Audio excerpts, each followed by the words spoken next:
Good evening and welcome to Anchorage, Alaska for Chinook baseball on a Monday evening. We're back at ABL play and we're back down at Mulcahy. We spent the whole weekend down here for that Scout Showcase.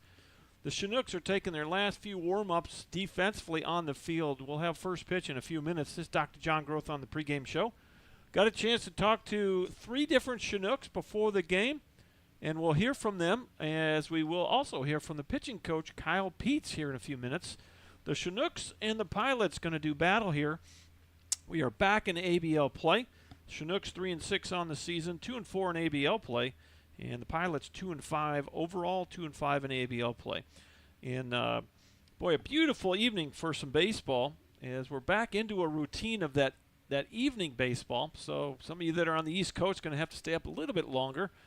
And but we are glad you're joining us, and we had a chance to talk to Kyle Peets. He's the pitching coach, the assistant coach that coaches the pitchers. He's also a van driver, and so he's got some unique perspectives to offer as we get ready to play this game. He's first-year coach with the Chinooks, and he's a Michigan native. So without further ado, let's hear from Kyle Peets right now.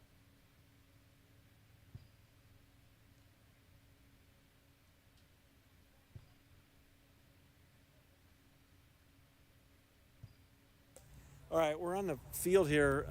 Chinooks taking BP. Going to talk to pitching coach Kyle Peets. And Kyle, what we're doing with all the players, but I want you to take just about a minute or so and introduce yourself, where you're from, what your background is in the game, and how you ended up being a Chinook coach. Yeah, so I'm from Grand Rapids, Michigan. I played college baseball at Calvin University, which is a D3 school. My senior year was cut short, unfortunately, due to COVID. Only played 3 games that year, and I was out with mono for those 3. So baseball career was stripped away from me when I didn't want it to, so that kind of sucked. Kind of was mad at the game for a little bit, and then 2 years later after that, one of my college teammates, who is like Mr. Calvin baseball, he's got like the home run records and all that at Calvin and for the whole entire conference, texted me out of the blue and said, "Hey, I'm starting up a baseball program at Grace Christian University. Would you like to be my pitching coach?" Nice. And I couldn't turn that down. So we've been at that we just finished our 3rd season. We went from 3 wins first year, 8 second year, and then just finished up with 22 wins this year. Got 2 playoff wins. So awesome. been with that. And then on spring break, we went to Cincinnati, played at their field, University of Cincinnati Claremont, and got to meet Ted. Coach McGovern was scouting John Green. And so he was down there. He wanted to talk to me because I'm John's pitching coach, and we got to know each other then. Thought that was going to be it. 2 months later, he called me and said he needed a pitching coach for the Chinooks. So that's how I ended up here. Well, I guess we'll talk a little bit about your role here. You are driving a van, and you have the yeoman's job of driving the gray van, which is the biggest van. Talk about how the van rides have been, and just that role as an assistant coach here. The assistant coaches have to drive vans when we coach with the Chinooks. So talk about getting to know those guys in the van and just what that's been like. Oh man, it's been fun. That's probably like part of the most fun part of my day is going out and picking everybody up from their host families. And the first day of practice, or I guess we had discipleship that first day, I had to go pick up 9 guys, and that was the first meeting. I went up and introduced myself. Hey, I'll be your pitching coach this summer, and got to talk to him in the van before we all kind of met as a whole team. So that was really cool. And then we get in a routine of like every day at 10 o'clock we go to the gym, and so I'm picking up everybody. It's kind of like the school bus coming by and picking up kids for school. We just go to the gym. Sometimes you got to toot the horn a little bit. Yeah, exactly. Yeah, kind of send them a text like, "Hey, come on, I've been waiting out here for a bit." But no, it's been awesome. Everybody like loves each other and stuff, and the conversations that they're having in the back, and even with me, it's great. We're really creating a cool bond in that van. And actually, after our game on Saturday, we all went out to Moose's Tooth. Nice. So it was fun. Yeah. Well, I want to shift gears a little bit before we wrap this up and talk about the pitching. You just coming off this 3-game showcase where you had to kind of navigate the pitching a little bit. Now we're back into ABL play, games we want to play. We want to win. Yes. And the exhibition, you just want to showcase the guys. But now we're back to, hey, let's try to win these games so we can, have a chance to get in the playoffs. And so how has that gone this weekend, and how do you anticipate? We do have some off days. That's the good news. Tomorrow's an off day, so today's really the big day we got to navigate. How's it looking, and who's going to get the ball today? So, I mean, first of all, the showcase was awesome. It was cool to see the guys just go out there and compete. Less mound visits, just let the guys go and Just show let 'em their go. stuff. Yep. Let them go, kind of like get them off the leash and just let everybody see what they got. So that was fun to watch. Just be a spectator kind of during the games instead of like coaching them through. Right. So, yeah, but it's fun to get back into actual games that count now. Nolan Livesey is going to be on the bump for us today. We're going to have him go as long as he can. Last time out, he kind of had a tough first inning, but man, he battled every single time. I think he got everybody to 2 strikes, and just weak hits, just kind of through the holes, kind of hurt us last time. So I'm looking forward to him starting. After that, we probably got Gavin, who just came in from Central Arkansas. And then after that, probably Aiden for a close. So. Well, first of all, thanks for saying yes to Ted. Yeah. What a great blessing you are to these guys. I mean, you're just a couple years ahead of them, so you really have a neat connection that way. Yeah. Thanks for driving the gray van and all the investment you make in these guys. And, you're right, the van drives can be one of the most important times of the whole summer. Just the camaraderie you develop and the fellowship you develop, and then all of a sudden being on the field together, it takes a whole nother dimension. Yeah. And for sure. I hope this summer's all you hope it to be.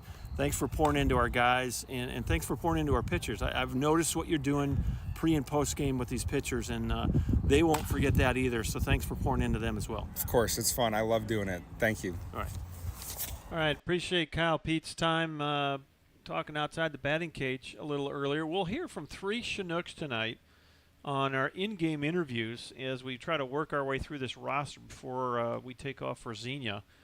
And tonight we're going to have Frankie Golko, Braden Adams, and Ben Sundell as our featured Chinooks of the night on the in-game interviews. So, anyways, had a good discussion, a little chat with all 3 of those guys. Look forward to sharing those interviews with you as the game progresses. But tonight, it's back to ABL action. The umpires will be out here momentarily.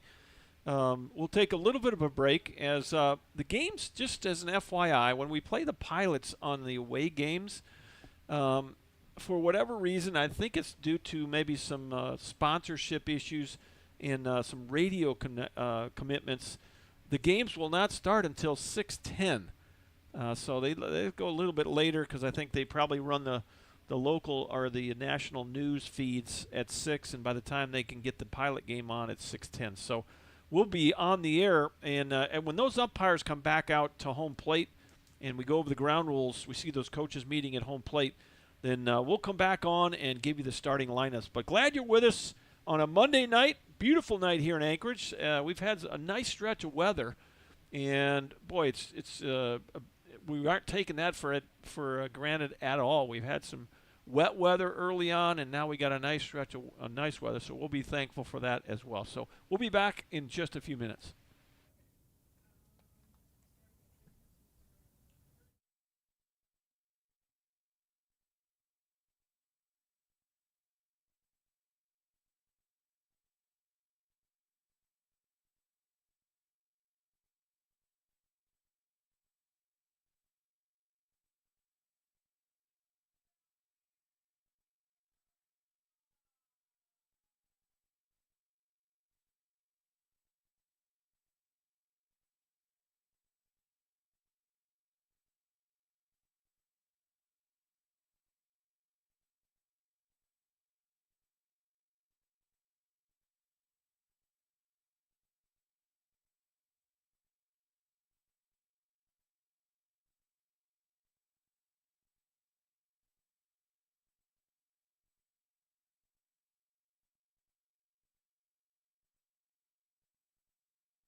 Benton, number 6, Evan Chadwick. Please stand as you're able and remove your hats for the playing of the national anthem. Pitching tonight's game, David Hefner.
All right, we're just a few minutes from first pitch. Glad you're with us. Dr. John Groth with you on the play-by-play. As the umpires are now at home plate, the teams have taken the field before the plate meeting, so I'm not sure about that one. But we're still 5 minutes from what was scheduled to be a 6:10 start. As let's walk you through the lineups for the Chinooks. They're 3-6 on the year overall, and 2-4 in ABL play. They're led by second-year head coach Tim Cole. Pitching coach is Kyle Peets. We heard from Kyle on the pregame interview, so hope you get a chance to listen to that if you didn't hear it earlier. Leading off for the Chinooks is the shortstop, Oliver Degenhart. Batting second, second baseman, Louis Zuleika. Batting third is the third baseman, Jordan Jaffe. Batting cleanup, first baseman, Jacob Hayes. The DH is R.J. Rickaball. The catcher, Tim Reynolds, will bat sixth. Center fielder, Jaden Hill, will bat seventh. The right fielder, Sam Kwapnoski, will bat eighth. And batting ninth for the Chinooks, left fielder, Brady Groves. Defensively for the Anchorage Glacier Pilots, Dylan Marks in left, Logan Sanders in center. Luke Stolga, is in right field. Around the infield, Marcus Sanders at third, Luke Hefner at short, Troy Sanders at second, Jake Dodge at first, Evan Chadwick behind the plate, and on the mound, 6'2", 210, a right-handed freshman out of Dallas Baptist University, a Cedar Hill, Texas native, David Hefner. Hefner will get the ball, and he's taking his warm-up tosses as we speak. A very comfortable 64 degrees here at game time, 60% humidity. We got a west-southwesterly 6 to 10 miles an hour. That's going to blow across the diamond. That's the prevailing wind when we have kind of mild weather here at Mulcahy. It goes from the right field foul pole to the left field foul pole. So basically from the left center gap over to the left field foul pole, the right-handed batters, the pull batters, will get a little bit of a help from the breeze tonight. And balls hit to right field will probably be knocked down just a little bit. Hefner threw a great game at Shugiak last week against the Chinooks, in which I believe he went 5 innings and only gave up 2 base runners. He walked a batter, and he gave up 1 hit. So probably threw a little bit in the showcase this weekend, but he's back on the mound as the starting pitcher for the Pilots, and we're just a few moments from this ball game being underway. Would love to hear from many of you on the live chat if you get a chance on the YouTube. Give you shout-outs here as we go through the evening. Leading off for the Chinooks, shortstop Oliver Degenhart. And we are underway at 6:07, so we are a little bit early, according to the 6:10 start time published by the Pilots. It's 0-1. That ball's well short of the plate. 1 ball, 1 strike. Not very many clouds in the sky at all today. Beautiful day here in the Anchorage area. Foul ball off to the right side. That foul ball brought to you by the Insurance Center. 1 ball, 2 strikes. Chinooks in their navy blue tops, got the gray pants with the blue piping. And the Pilots got their camos on. There's a fly ball to right. That's going to be trouble. That's down. There goes the no-hitter. Degenhardt is aboard with no one out here in the first. So the Chinooks get a runner on. And next up will be the second baseman, Louis Zuleika.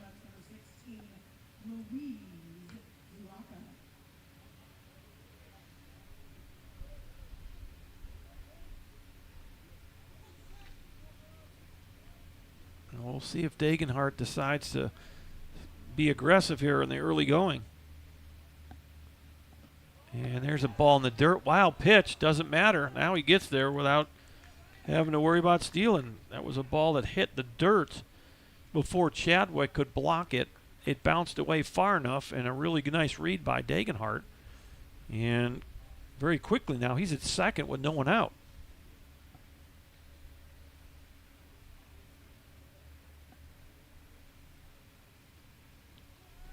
The set, the pitch, there's a base hit into right, back-to-back singles.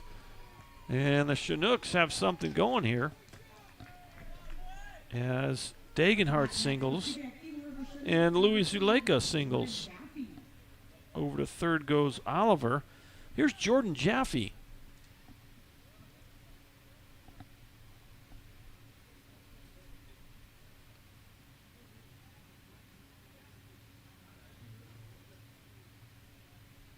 First pitch, that a wild pitch that gets away. It's going to be a run, 1-0 Nooks. Boy, a little rough start here for David Hefner. Kind of the opposite as to what we saw the other night in Chugiak. He was solid as rock the other night, only gave up 2 base runners in his 5 innings of work. And now he's already given up a run, 2 wild pitches, 2 hits. 1-0 count to the 3-hitter, Jordan Jaffe.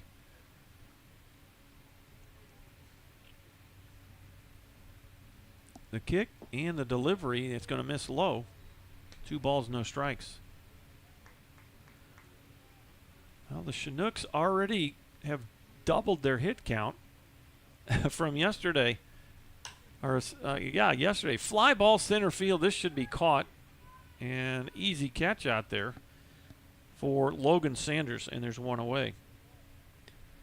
The Chinooks, a combined no-hitter thrown by the Bucks, 4 Buck pitchers yesterday, so they get 2 knocks in the first 2 plate appearances today. Here's Jacob Hayes now for the Chinooks. Jacob Hayes, 6'5", 220, freshman out of Azusa Pacific University, Anacortes, Washington native. Chases a high fastball, strike 1.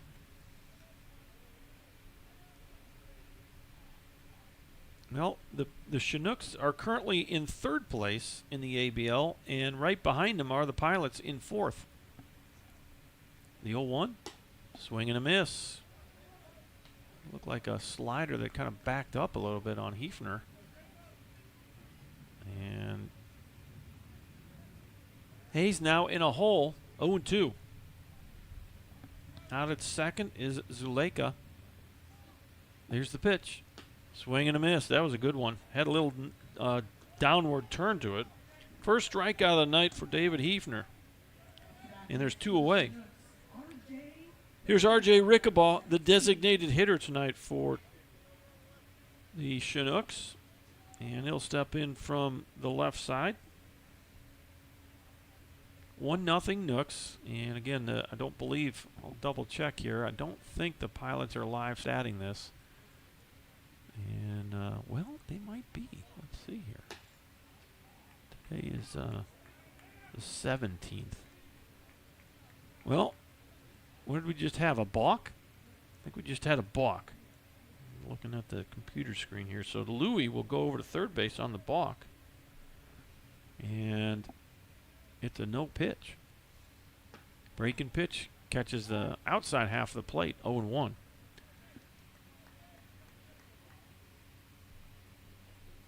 Yeah, I don't think they're not live statting tonight. Not seeing anything on the schedule there, so I'll have to try to do my best to keep you updated as to what's going on here. We're in a 1-0 game, top of the first. It's a 1-1 count to designated hitter R.J. Rickabaugh. Now it's 1-2 after the foul ball. I know when we're at home, we have a live stat person to my left, Jonathan Thomas, and we can bring that score bug in for you, but don't have a second camera to get on the scoreboard, so I'll have to keep you up to date. Here's the 1-2. Ground ball, right side. This is way off the bag. You flip it over to Hefner, and he beats him to the bag. So that'll go 3-1. Nice play over there by Jake Dodge. He went way off first base, and he had a hustling David Hefner getting over there for the final out. But the Chinooks do get 1 run on 2 hits. They leave 1 guy on. And after 1/2 inning, the Chinooks won, and the Pilots come to the plate.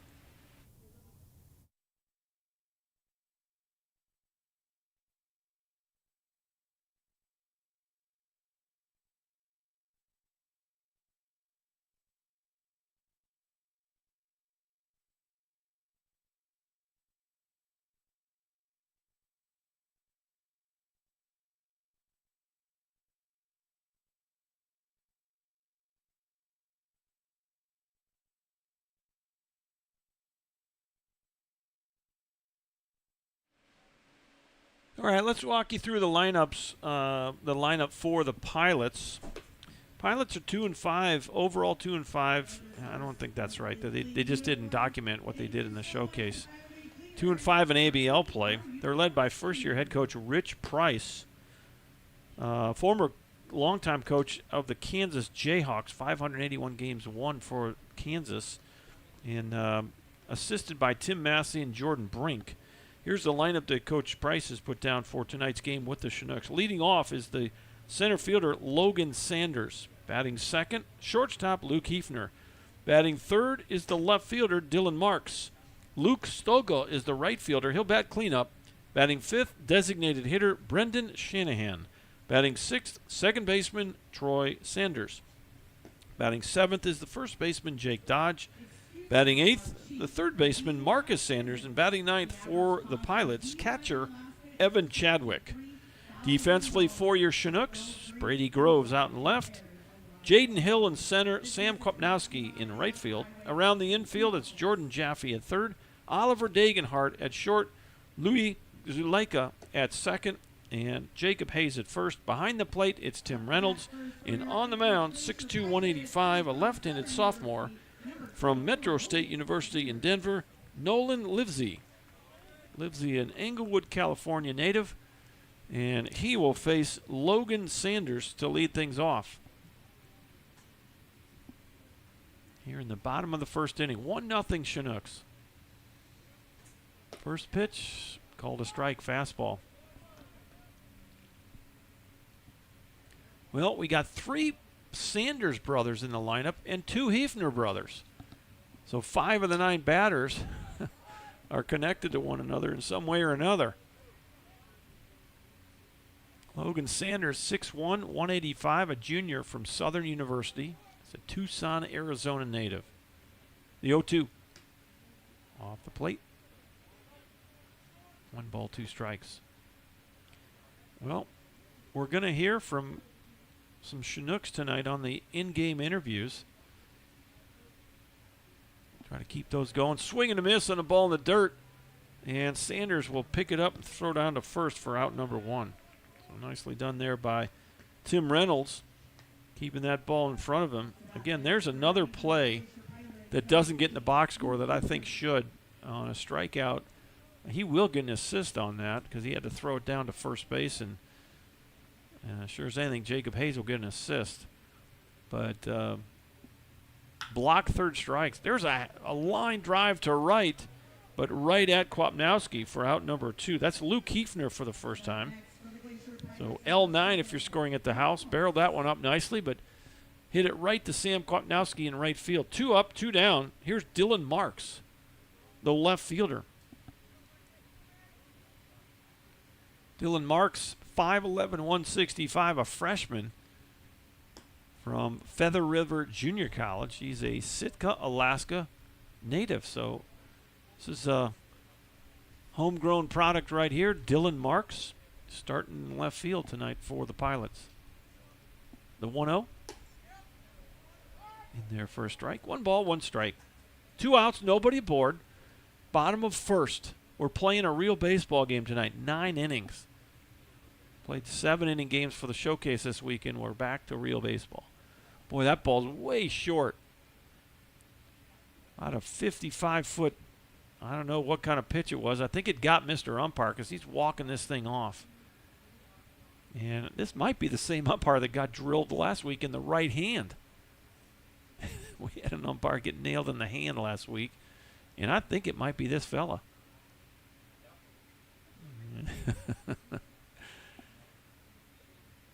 Yeah, Timmy Reynolds is kind of laughing it off there, saying, I did my best to try to block that ball.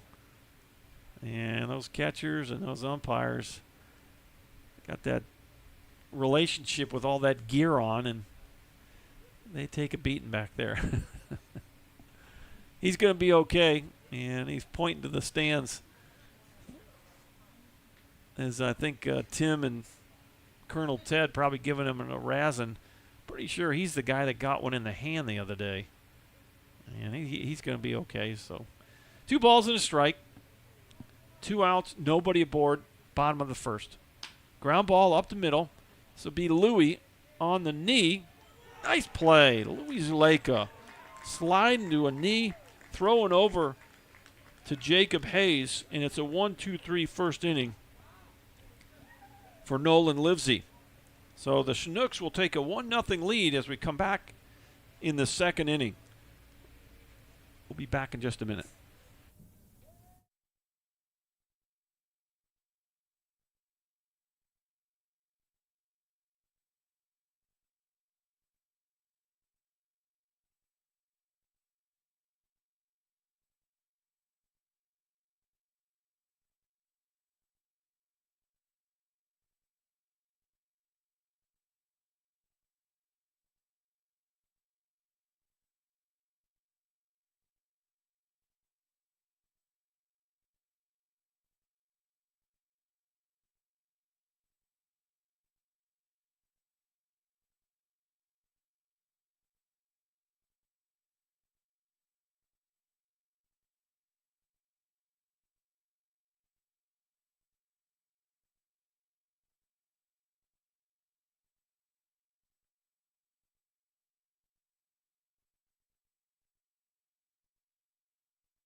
Welcome back to Anchorage, Alaska. Dr. John Groth with you on the play-by-play.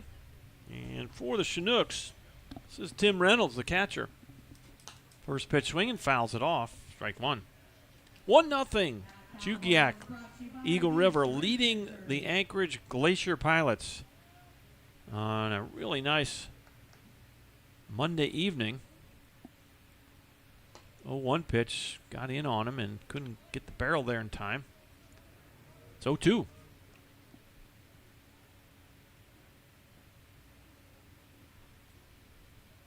Tim Reynolds, the TCU player. Up the middle, off the glove of Hefner, and the other Hefner will glove it, throw it to first, not in time. That'll be a 1-B-1 for Tim Reynolds. Line drive right off the bat of David Hefner, the pitcher. It rolled over to his brother Luke at short, and he got rid of it as quick as he could, but Tim Reynolds hustling down the line has got an infield single. Now it's Jaden Hill, the center fielder. Switch hitter, bat from the left side against the right-handed David Hefner, freshman out of DBU. For the second inning in a row, the Nooks got their leadoff batter aboard. First pitch is well outside, ball one. Well, David Hefner not quite as sharp as he was the first time against the Chinooks in Shugiak. The 1-0 pitch, check swing, did not go. 2-0.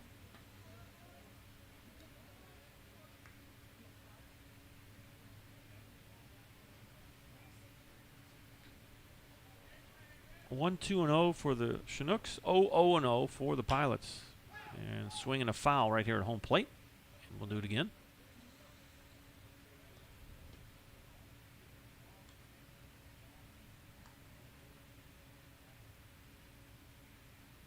Top of the second inning of a 9-inning ball game. And now you step off as you have Tim Reynolds try to do that little shuffle step and get a running start, and didn't quite time it up right. They had time for Hefner to step off. Next pitch is off the plate, 3-1.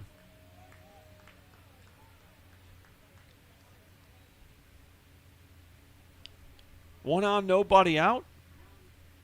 Hefner to the set and the pitch. And that's high, ball four. So first walk of the outing for David Hefner. And just like the first inning, the Chinooks first and second, no one out. And they were able to squeeze one run across in the first inning. Now here's the 8-hitter, Sam Kwapnowski. And you wonder, I would think you might think about bunting here. We'll see what Coach Cole wants to do. Sam Kwapnowski, 6'2", 210, sophomore out of North Iowa Area Community College. He shows bunt, pulls back, ball one. Columbus, Nebraska native. And speaking of Nebraska, I'm going to have to check on those Aggies. They were winning in their World Series game when we started this. Let's see if they finished it off. The next pitch, he tries to bunt, comes straight back at us at the press box, strike one. That foul ball is brought to you by the Insurance Center.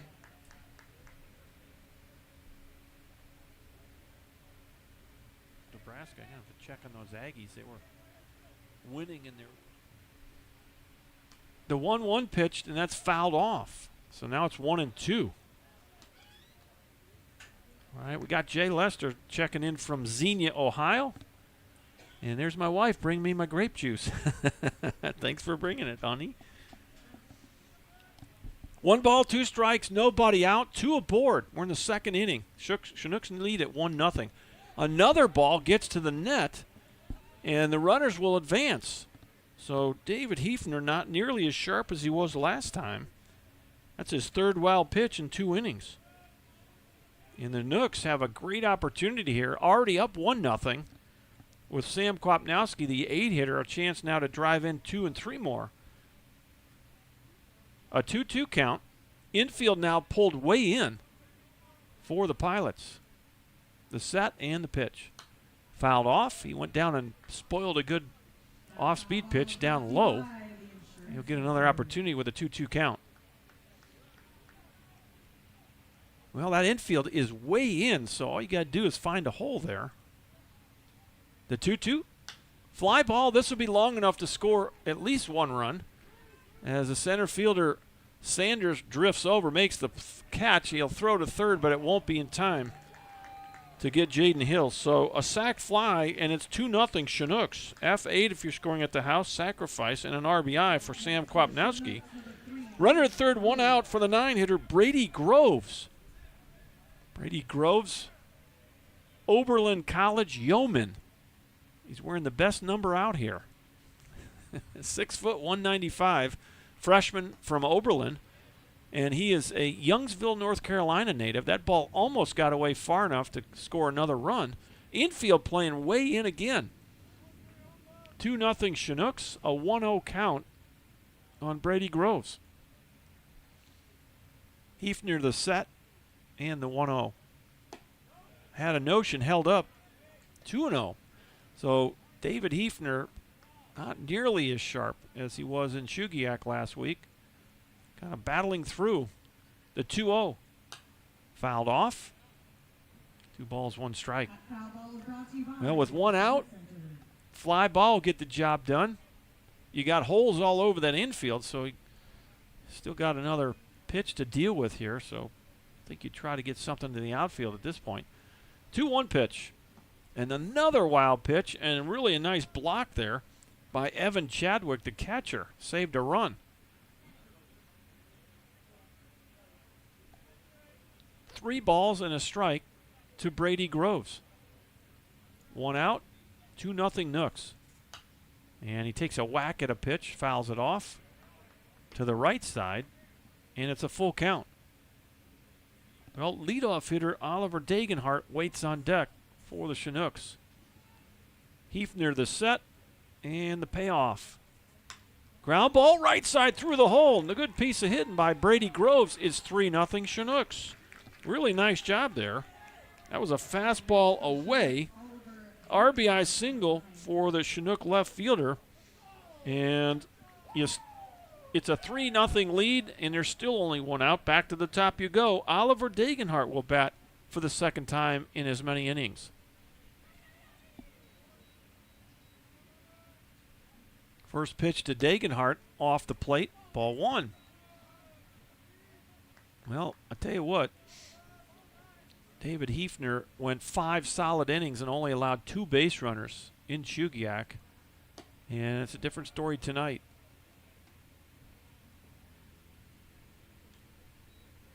Two balls and no strikes to the Chinook shortstop. 2-0 pitch misses inside, 3-0. Well, you just wonder. I don't know. I'm going to guess that David might have thrown in that showcase this weekend and maybe limited the pitch count. Don't know how the Pilots have handled their pitching, but that's the issue of playing a game right after that showcase. Is that Friday, Saturday, Sunday? If he threw, he might have thrown a little bit on Friday, I would think. It's a 3-1 count now to Oliver. Catches the outside half, it's 3-2. So he's done a nice job of coming right back here and getting back into this count. Might see Brady take off on this pitch with a 3-2 count, 1 away. The set, the pitch, there goes Groves, and it's ball 4. So second walk of the inning, and you got first and second, still only 1 out. Be the second walk of the ball game for David Hefner. And up steps Louis Zuleika, and out comes the coach for the Pilots. And I'm not sure which. This might be Jordan Brink on the mound. Going to have a little chat with Mr. Hefner. Try to settle him down a little bit, slow this inning down a bit. Chinooks lead 3-0. A single run in the first, 2 runs here in the second, and they're still going.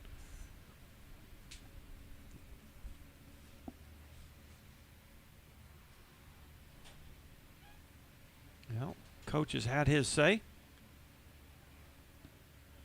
And 2-hitter Louis Zuleika will step in. 2 on, 1 out.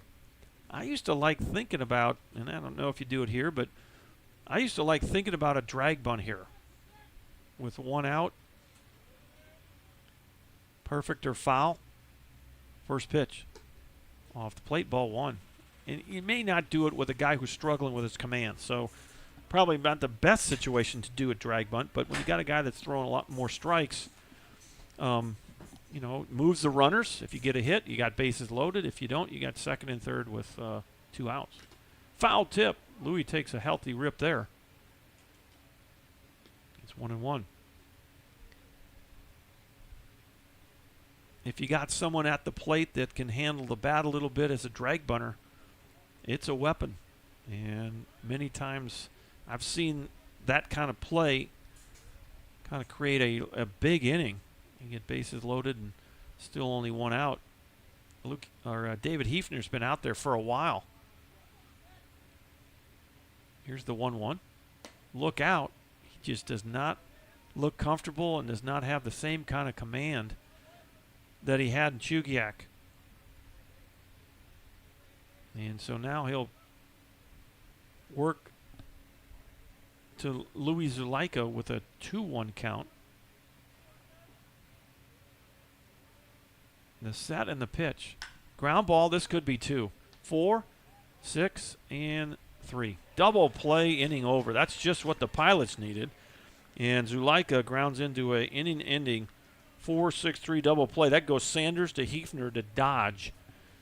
But the Chinooks get 2 runs on 2 hits. They'll leave 1 runner on base. And after 1.5 innings, the Chinooks 3 and the Pilots 0.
Four, 5, and 6 for the Pilots here at Anchorage's Mulcahy Stadium. Dr. John Groth with you. Bottom of the 2nd inning.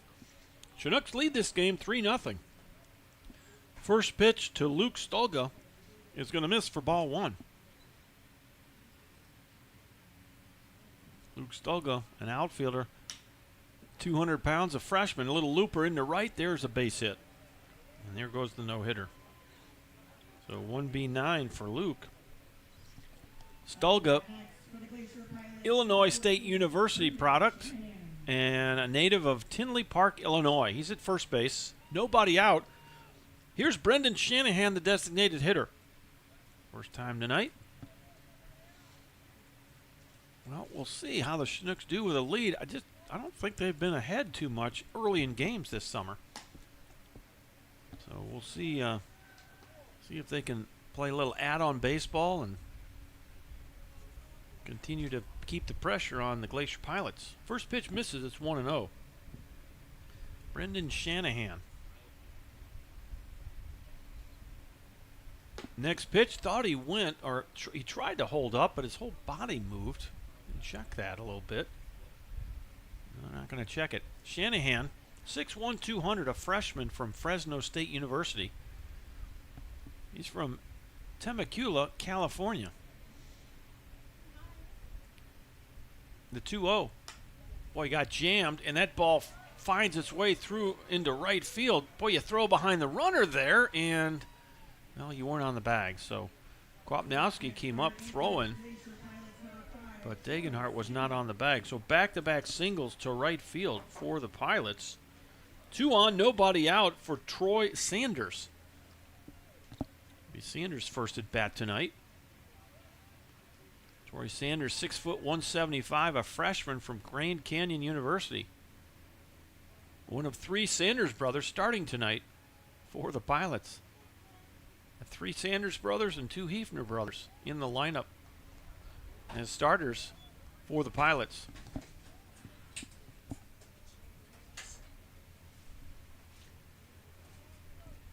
Three 0 Chinooks. We play on here in the bottom of inning number 2. The pitch is going to miss high. First pitch is a ball. It's 1-0 to Troy Sanders. So Troy goes to Grand Canyon. His brother goes to Southern. I'll let you know where the other brother goes. 3 Sanders brothers in the starting 9 tonight. Next pitch is fouled off at home plate. And it's an even 1-1 count.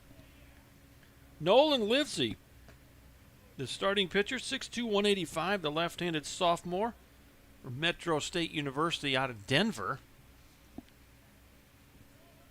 He's an Inglewood, Colorado native. Checks the runner. Here's the 1-1. Way inside, 2-1. He's done well so far. This inning, however, the Pilots' first two batters aboard with no one out. This is how the Chinooks have started both of their innings, with 2 runners on, nobody out. The 1-1. That's called a strike. Sanders didn't like the call. 3 runs on 3 hits for the Chinooks. No runs on 2 hits for the Pilots. Bottom of second inning, nobody out. Livesey checks that runner. Here's the 2-2. Hard hit ball is short and gets through. Another hit, and the bases are loaded with Pilots. That ball was hit pretty well by Sanders, and shortstop Oliver Dagenhart tried to make the play, and it got under his glove. So 2 singles to right, 1 to left. Here's Jake Dodge, the first baseman.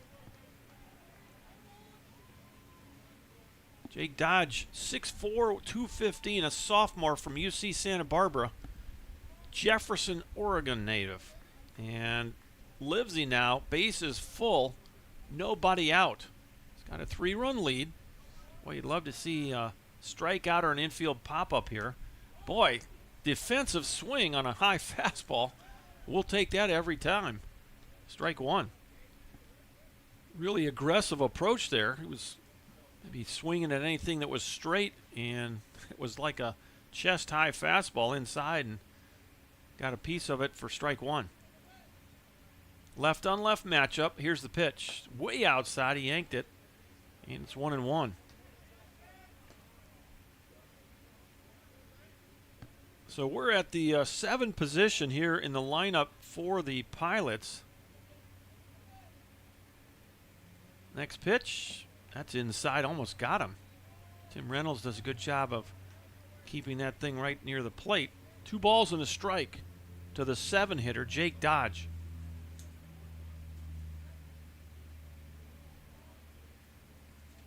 Both teams with 3 hits. Chinooks lead 3-0. Here's the pitch. Takes a good rip at a fastball, fouls it straight back toward the press box. And it's a 2-2 count now.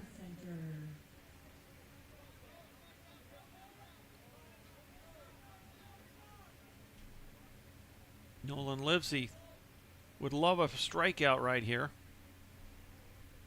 Here's the 2-2. Swing and a miss, got him. Boy, that's a big one right there.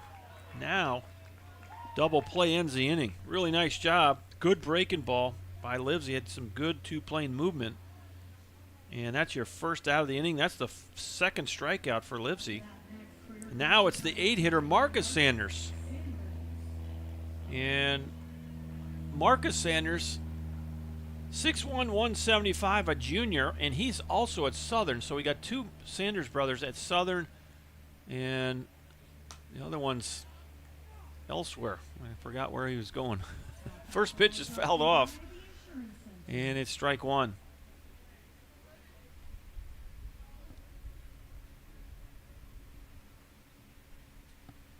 Grand Canyon is the other one. So 2 at Southern, 1 at Grand Canyon. Here's the 0-1. Just off the plate, not by much. And Tim Reynolds having a little chat with Mr. Umpire back there. 1 ball, 1 strike, 1 out. Nolan Livesey trying to work through some traffic here in inning number 2. Here's the 1-1. That's well off the plate. 2 balls and a strike. Nooks lead it 3-0. But the Pilots threatening here in the bottom of the 2nd. And the bases loaded with nobody out. He just struck out Jake Dodge. It's a 2-1 count on Marcus Sanders. Pop-up, that's the other thing you'd go with right here is an infield pop-up. Need another strikeout or an infield pop-up or a double play ball. Livesey's done a nice job of working here, and he's back even now with Sanders. 2-2. Infield about normal depth. Corners are in just a bit. Hayes is in at first. The pitch. Got in on the hands. That's going to drift into the bleachers, I believe. Well, or did it? He caught it. It's out of my view here. And Jacob Hayes got over in front of that Pilot dugout and caught that ball. So that's a huge out right there. PO3. You're scoring at the house. And now it's the 9-hitter catcher, Evan Chadwick. Chadwick, 5'10", 185, a sophomore from Lynn Benton Community College, La Palma, California native. So now you're 1 out away from getting out of trouble. Keeping the 0 on the board. First pitch is outside, ball 1. You got nowhere to put Chadwick here, so you need to kind of work back into the count. You don't want to walk him. He's the 9-hitter. He's the catcher. The 1-0. Catches the outside corner. 1 ball, 1 strike.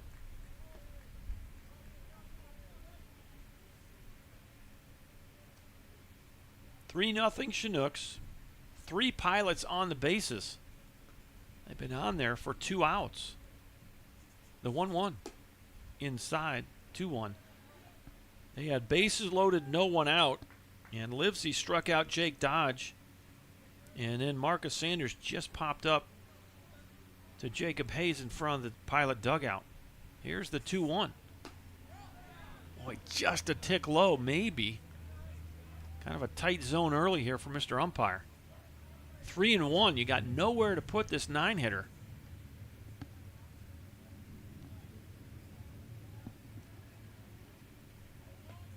Livesey the set. And the 3-1. Ground ball to third. And this should do it. You catch it, you throw it. Nice pick by Jacob Hayes. Jordan Jaffe kind of short-armed it. And Hayes, a nice pick at first base. It'll go 5-3 in the book, but it was not routine. Nicely done by the Chinook defense. And sure enough, Nolan Livesey gets out of trouble. 3 consecutive hits, strikeout, pop-up, ground out, and it's a 0. We're through 2 innings. It's Chinooks 3 and the Pilots 0.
Top of the 3rd inning, and for the Chinooks, it'll be 3, 4, and 5. This is Jacob Hayes.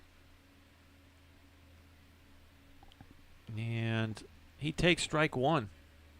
I don't know how I got off a little bit here. Next pitch is going to be fouled off quickly, 0-2 on Hayes. I had Jaffe. I don't know how I missed. Somehow I got off. They got Hayes leading this inning off. And so evidently Jaffe hit into the double play. I don't know if we're hitting out of order here or not, but I had Zuleika grounding into that 4-6-3 inning end double play. And we got Tim Bartow, my baseball expert. So I don't know what's going on here. I'm going to have to go over and ask Casey. Casey Roll is two booths over. He may want to go. You don't mind, Tim. Go over and ask him what's going on here. I don't know if we missed something or what. 2-2 pitch to Hayes is going to miss high. It's 3-2. We're trying to figure out what's going on because we both had Louis Zuleika grounding into an inning-ending double play. And you got Jacob Hayes drawing a leadoff walk. So we'll go with it for now. I don't know if we both missed it the last half inning, but that'll be walk number 3 for David Hefner. And the Chinooks, for the 3rd inning in a row, have their leadoff batter aboard. Here's R.J. Rickabaugh. So Hayes at first, no one out. 3-0 Nooks, top of the 3rd. That's going to miss outside. 1 ball, no strikes. Well, we apologize for not having any kind of score bug up there. Can't do it without a live stat going on during the game. And the Pilots aren't doing live stats. Home team responsible for keeping the stats here in the ABL. When we're home, we will do the live stats, but we're on the road, it's the opposing team. So Jaffe popped up to second base. I don't know how I missed that to start the inning. Maybe we were talking. That's what was going on. We were talking off air just about some of the other things. So so apologize for missing that. So there is 1 out, sure enough, on the board. So, yeah, wake up, Mr. Broadcaster. 3-1 count to Rickabaugh. The pitch. High, ball 4. Back-to-back 1-out walks. And the Nooks have 2 runners on for the 3rd inning in a row. That's 4 walks now for David Hefner. And it's Tim Reynolds, the catcher, stepping in. He hit a line drive right back at David Hefner off his glove. It went over to his brother Luke at short, but a hustling Tim Reynolds beat it out for an infield single. First pitch, swing and a miss, strike 1. 1 out, 2 aboard. Nooks trying to add on here to a 3-0 lead in the 3rd inning.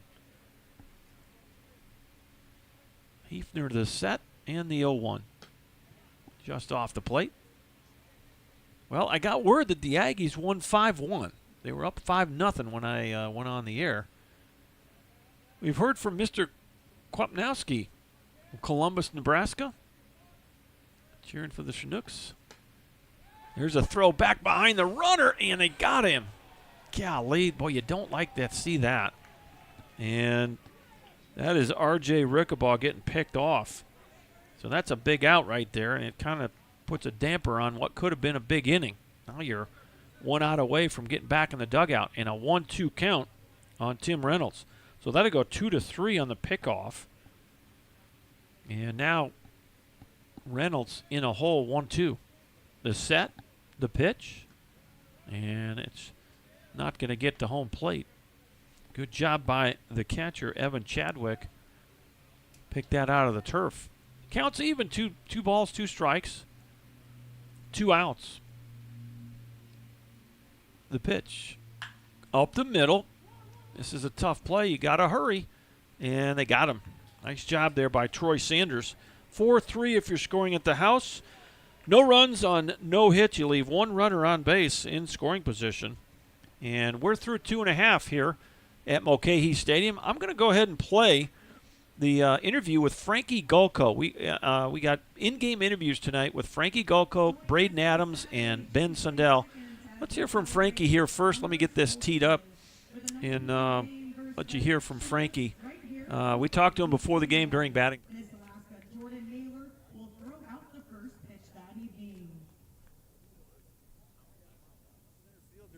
Practice. I'm trying to not get killed out here, and we're with Frankie Gulko and Salem University, Santan Valley, Arizona. Talk about, I guess, where you're from and how you end up being in a Chinook. Yeah, so I'm Frankie. I'm from Arizona. I currently play baseball in West Virginia. I go to Salem International. Okay. became a Chinook through Tim, head coach, and my pitching coach at school, and found out about the team and about the ABL, and they just thought that I'd be a good fit for the Chinooks, so it interested me, and I ended up taking it. Awesome. Well, how did a guy from Arizona end up going to school at Salem? Was in the portal twice, but coach in Arizona had a contact with the coach in West Virginia. Wasn't that good my sophomore year, but pitching coach in West Virginia was able to develop me and get me to where I am now. Well, talk about your first 2 weeks as a Chinook. How's it been? What do you think about Alaska? What do you think about the ABL? It's been great. The guys are great. I really appreciate the relationships on the team and the coaching staff and the fans. Like, everyone grows so much. There's so much love. And Alaska's great. I mean, I wish there were more words to describe Alaska and the ABL. So, talk about the baseball side of things. I know the grind, college is one grind, and you play, 4 or 5 games a week, maybe with a couple practices mixed in there. We're about to hit it. We're about to get a lot of baseball in a short amount of time, especially that second half. How is the baseball side of the ABL, how's that struck you? It's good. It's hard work. Going from a college schedule to a summer league schedule like the ABL, right. It feels a little more pro-like or to that next level. You're Just right. Traveling every day, riding in the vans with the guys, games every day. It's tough, but being a little more independent in your own work and being closer to the team helps, and you get through the games. It's not necessarily a hard, long day when you're having fun. So, exactly, and that's hopefully what's going on. Now, you have a unique role. You're driving a van, aren't you? I am, yeah. Talk about that role. It's good. Getting up a little earlier to pick up all the guys, right. or getting home a little later to pick up all the guys. It gets rough sometimes, but it's really nice talking to the guys and having that early and late communication during the day. Last thing, any shout-outs to family or friends? Yeah, shout out to my sisters in Arizona, Olivia and Julie. Okay. Frankie, thanks for taking time. Thanks for driving those vans. It's always, you guys put the grind in. You guys get up earlier, and you're in that thing the whole time. Thanks for, investing in our guys by doing that. And, man, I hope you have a great summer here. Yes, sir. Thank you, John. All right, big thank you to Frankie Golko for giving us some time during batting practice. Good to chat with him. And this is the leadoff batter, Logan Sanders, and he just drew a leadoff walk. So the Pilots still scoreless. It's 3-0 as the Chinooks have batted in their half of the third. Now it's the Pilots' turn. That'll be walk number 1 for Livesey. And with the runner at first, nobody out, it's Luke Hefner, the shortstop. He hammered the first pitch he saw last time to right field, but it was right at Kwapnowski for an out. He takes ball 1.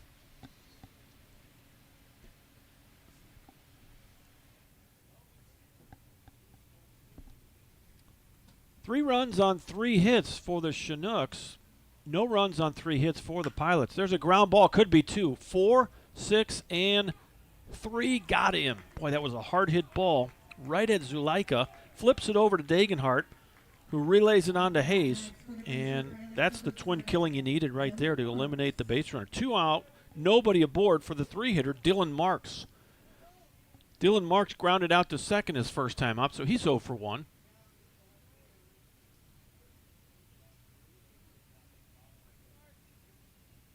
First pitch is going to miss high, ball 1. Dylan Marks, a 150 average so far for the Pilots. He's 3 for 20. Here's the 1-0. Got jammed, fouled it off to the right side, and boy, there's a lot of territory over there. But he couldn't get it before it got into the stands. We lose sight of the foul territory here in our vantage point. There's a camera deck that's blocking our view. So we have a view very similar to what you have with the camera. And so Jacob Hayes made a nice play in front of the Pilot dugout earlier in this game. That one just got away from him. Next pitch, he gets jammed and fights it off into right. You might think about throwing there. Sam Kwapnowski got that ball pretty quick. It's a 2-out single for Marks. And stepping in is the cleanup hitter, Luke Stolga, the right fielder. He got a base hit his first time up. And Stolga, that was his first hit of the summer, according to the stat sheet. So Coming into tonight, the stats had Luke Stulga 0 for 14. So he's 1 for 15 now. I'm not sure what that mathematically works out to, but it's always hard early in the season if you start out with low numbers, but it's not too hard early to get those numbers up quickly. It's always nice when you start out like 2 for 3 in that first game. You're hitting 667, at least for a day. Fastball misses away. 1 ball, no strikes. The Chinooks 3 runs on 3 hits, no errors. Pilots no runs on 4 hits, no errors. Bottom of the 3rd inning. Here's the pitch from Livesey. Check swing, thought he went, and yes, he did. Mr. Umpire said he swung at that, and it's 1-1. So going back to our live chat here. Thanks, Jason Lester, for checking in.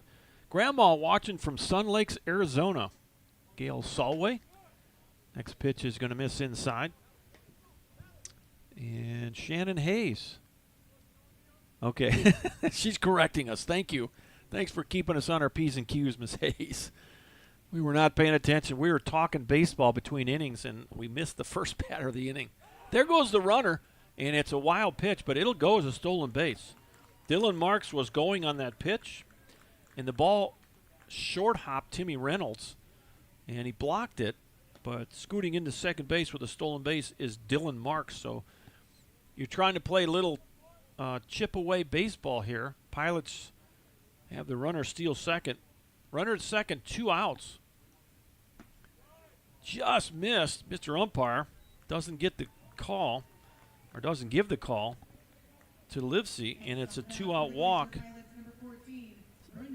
Second walk of the ball game. That doesn't hurt you from the Chinook standpoint. What it does is sets up force plays at all 3 bases. So no harm in walking that batter. Now you got to go to work with Brendan Shanahan, the designated hitter. He singled to right his first time up. Livesey going to spin and fake a throw.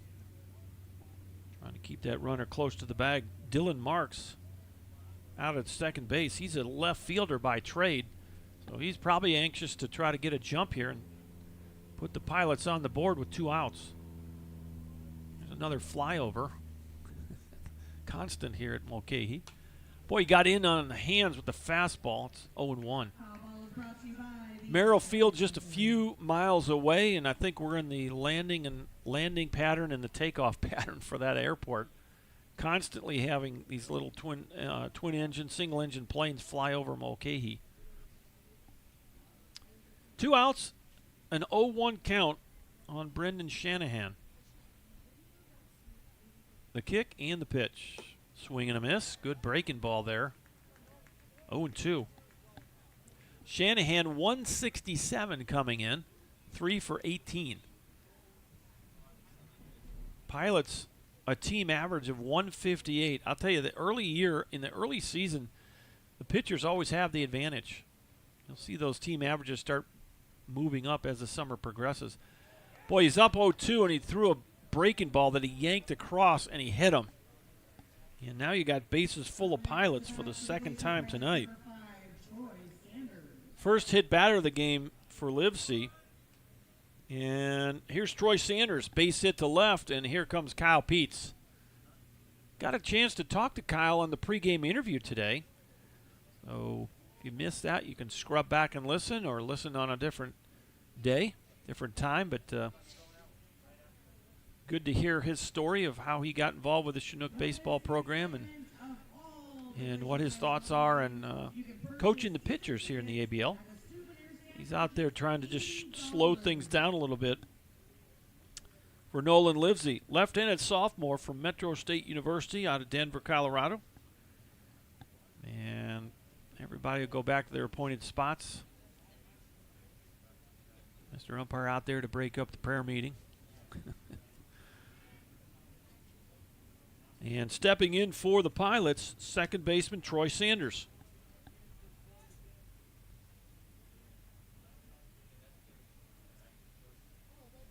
Well, there's 3 standard. I'm trying to see. There's 3 Sanders He's hitting 100. He's 1 for 10. First pitch just off the plate. Boy, the zone has gotten a bit smaller here through these middle innings. We're not quite in the middle of this game yet, but he needs to tell Mr. Umpire he's not getting paid by the hour. 1 ball, no strikes. The pitch. Grounder, this should do it. And Louie steps on second. There's your inning. For you if you're scoring at the house. And another nice job of navigating some traffic by Nolan Livesey. No runs on 1 hit. You leave them loaded for the second time in 2 innings. We're going to the 4th. The Chinooks still got a shutout going. It's 3-0.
Jaden Hill to lead it off for the Nooks. They lead 3-0. Top of 4. We're playing real baseball tonight. 9-inning ball game. First pitch misses inside, ball 1. Jaden drew a walk, ended up scoring a run in the 2nd inning. Next pitch takes a hack at that ball, fouls it into the parking lot. And it's 1 ball, 1 strike.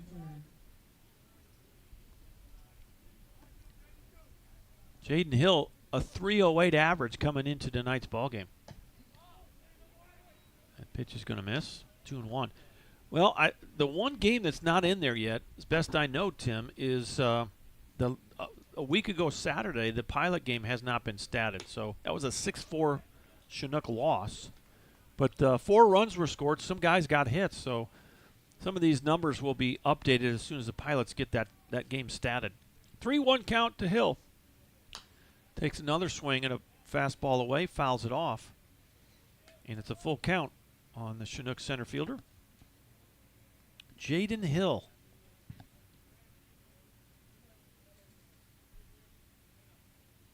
And there's ball 4. And for the 4th inning in a row, the Chinooks have their leadoff batter aboard. That's walk number 5 for David Hefner.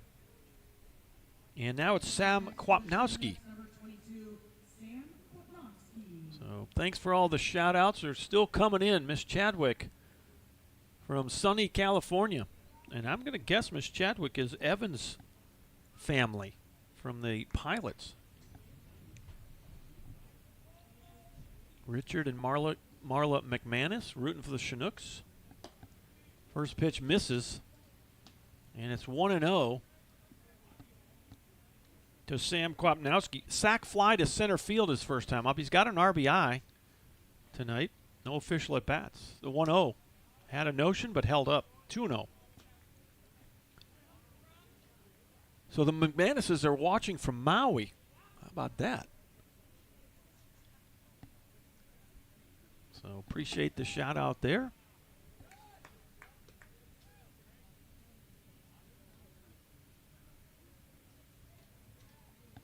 Well, if I was watching this game, I might watch the video and listen to Casey Roll because he's calling it for the Pilots, and he's really good.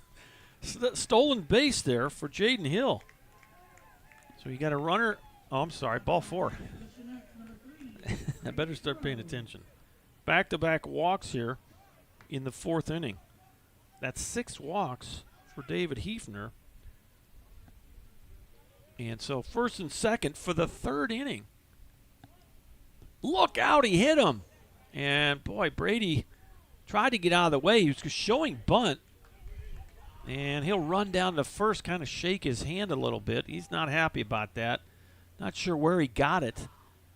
He's holding that left hand a little gingerly as he kind of walks toward right field.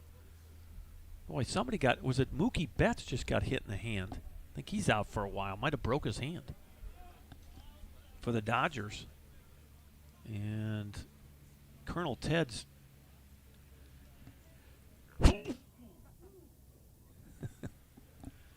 Colonel Ted's trying to give him some comfort down there. It looks like the left hand.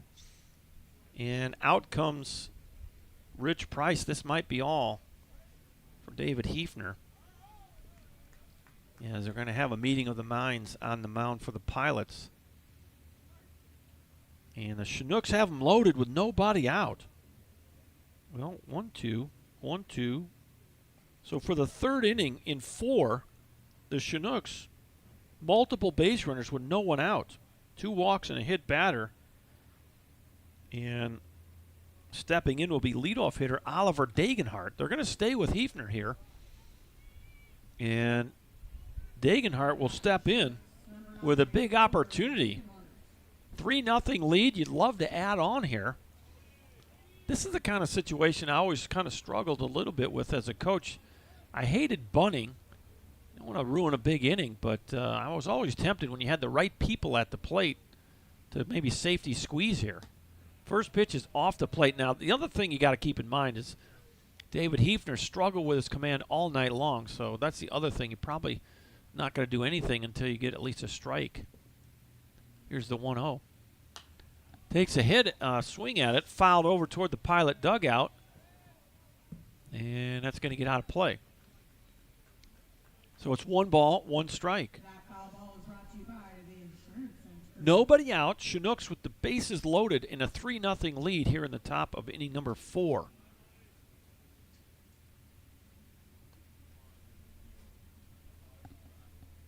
You got Hill at third, Kwapnowski at second, Groves at first. The pitch misses high with the fastball, 2-1. You're going to play back for the double play here. If you're a Pilot, the Pilots are playing their infield, the middle infield back. And that's just off the plate, not by much, 3-1. First baseman, Jake Dodge, is in front of the runner. Third baseman, Marcus Sanders, is even with the bag. This could be 2. Grounder to short. 6 and 4 and 3. It's a double play. So you'll trade a run for 2 outs. Not really, though. That'll go Hefner to Sanders to Dodge on the twin killing. No RBI on the double play. Coming home to score is Jaden Hill. That's a reason why I like doing the safety squeeze. You're not likely to get a double play and a safety.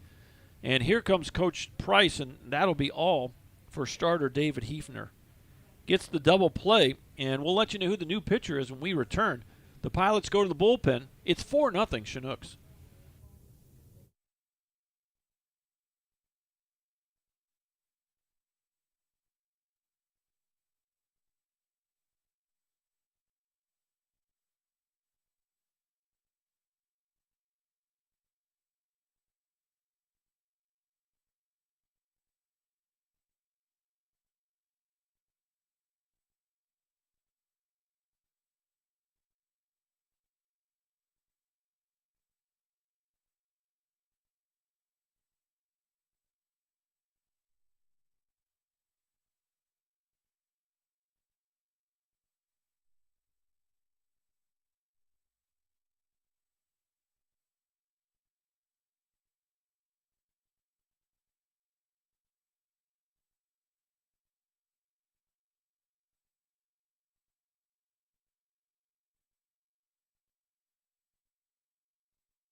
Welcome back to Mulcahy Stadium. Dr. John Groth with you on the call. Tim Bartow to my left, joining us in the booth today.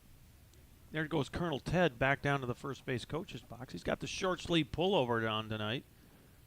Tim Cole with that same short sleeve pullover on. Taking his warm-up tosses is the relief pitcher, Cal Scolari, 6'4", 205, a right-handed freshman out of the University of San Diego. He's a Reno, Nevada native. For Scolari, second outing in the summer, 0-1 with a 0 ERA. He's thrown 1 inning, has struck out a batter, and has not walked a batter. So early in the summer, and Scolari will take over for David Hefner with 2 outs here in the 4th. Chinooks have a runner at third. Still up back for the Chinooks, number 16, Louis Zuleika. It's Kwapnowski at third, and now it's Louis Zuleika. 1 for 2 tonight for Louis. Base hit to right, grounded into a double play. First pitch from Scolari is outside, ball 1. Big, tall, lanky right-hander. Pilots wearing their camo tops tonight with the white pants, got the blue ball caps. Chinooks in their navy blue tops with the gray pants. They got the red panel ball caps on tonight with the blue back, blue bill. Here's the 1-0.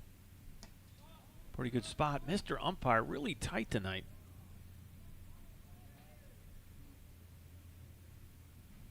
2 balls and no strikes. We've had a few walks as a result.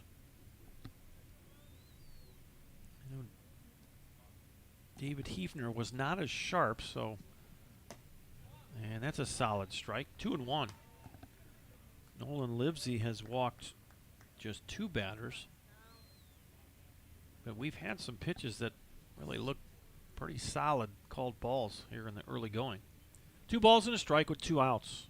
Nooks lead 4-0. That double play could have really helped. Obviously, it helps the Pilots. It keeps the crooked number off the board. Ground ball in the hole. This is a tough play. Hefner on the run. Throws across. Got him. Nicely done by the shortstop, Luke Hefner. Way in the hole. So he was the instigator on both those, the double play and that final out of the inning. So Zuleika's out 6-3. But the Chinooks do get 1 run on no hits. They leave 1 runner on.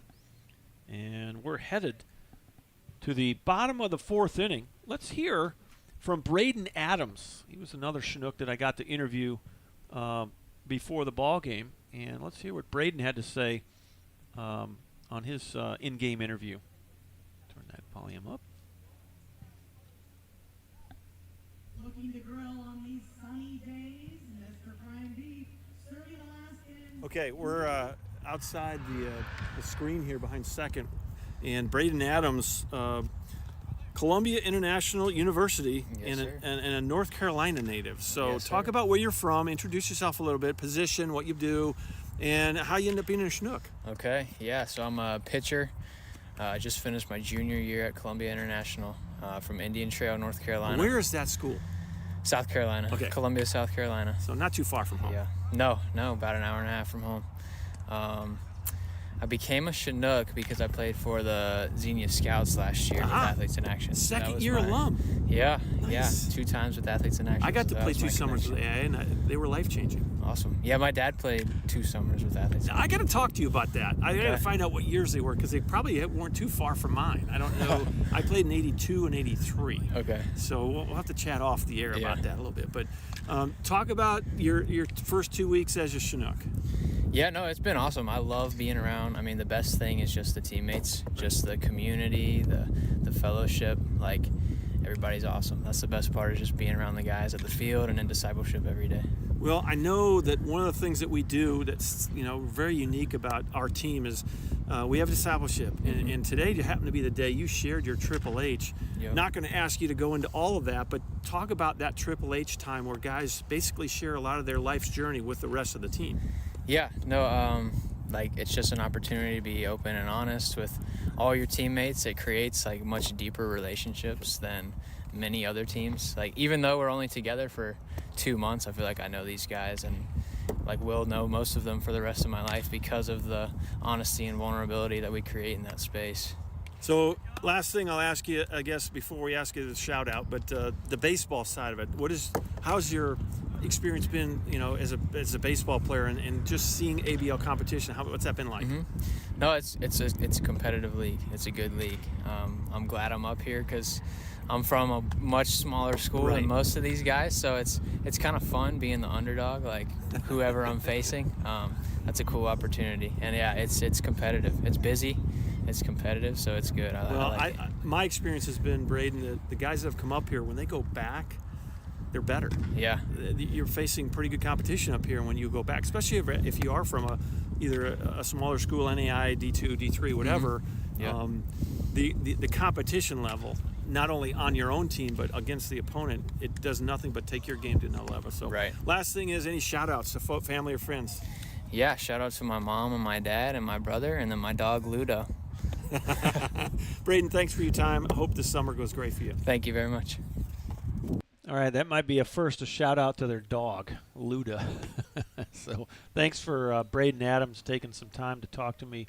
During batting practice, we were out there behind the screen, the buckethead screen in center field, trying not to get killed by Chinook line drives.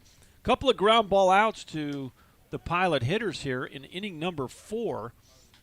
Ground ball to first by Jake Dodge was handled by Jacob Hayes. He flipped it over to Nolan Livesey for the first out. Marcus Sanders grounded into a 5-3 out. Jaffe threw it across to Hayes, and it's 2 outs, nobody on, and a 2-1 count now on the 9-hitter catcher, Evan Chadwick. So we got one more in-game interview a little bit later. It'll be Ben Sundell. So stay with us. We'll have him coming up a couple innings from now. Line drive into left. Solid single there, as Brady Groves over to retrieve it and gets it into second base. So a 2-out single for Chadwick. That's his first hit of the night.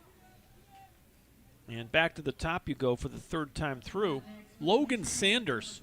Strikeout swinging in the first. He walked in the third. So officially 0 for 1. One of the 3 Sanders brothers for the Pilots, all from Arizona. First pitch is in there, strike 1. 4 runs on 3 hits, no errors for the Chinooks, no runs on 5 hits, and no errors for the Pilots. Would not be surprised if you wanted to turn Chadwick loose here, but he's a catcher by trade, so now you throw behind him and almost got him. We've had one runner picked off first earlier in this game, and Tim Reynolds almost got Chadwick, his counterpart, leaning towards second on the secondary lead. 1 ball, 1 strike. Nolan Livesey, the kick, the pitch, fly ball. This should do it. Braden Hill drifts over in the gap, puts the glove on it, and there's your inning. F8 if you're scoring at the house. No runs on 1 hit. You leave 1 runner on base. And we're through 4 complete innings here at Mulcahy Stadium. The Chinooks lead it 4-0.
right, we've heard from Trace Neiman, Peyton's brother, watching from the lake. I don't know what lake that would be, but enjoy the game.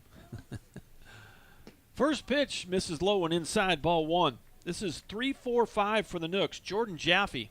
And last time up, we were talking and I missed it. He popped up to second base. 1-0 pitch. High pop up to short this time. Hefner drifting into shallow left. Under it, makes the grab, and there's one out. So Jaffe out with a pop up to the shortstop. Here's Jacob Hayes for the third time. Strikeout swinging and a walk. Hayes is 0 for 1 tonight. Chinooks lead 4-0 as we play on here. Top of 5. Working towards that halfway point. Look out. Might have got him, but evidently not. Ball one. Beautiful evening here at Mulcahy. The wind has died off. Those flags blowing straight down now. So not much of a factor. Early in the game, we had a definite breeze toward the left center area of this field, but not anymore. Started at 64 degrees. We're working towards the longest day in the summer. I think it's Wednesday. There's an off the end of the bat, and boy, knocked down. Actually caught by Sanders on a hop, but it'll be an infield single for Jacob Hayes. He did not barrel that ball up. It was off the end of the bat, and Sanders did well just to get the glove on it, but no shot at getting Hayes at first base. So runner at first, one out. After the infield single, now it's R.J. Rickabaugh. Third time up. He grounded out to first base back in the first inning and drew a walk in the third. Cal Scolari still on the mound for the Pilots. Swing and a miss. A little tardy on the fastball, 0-1.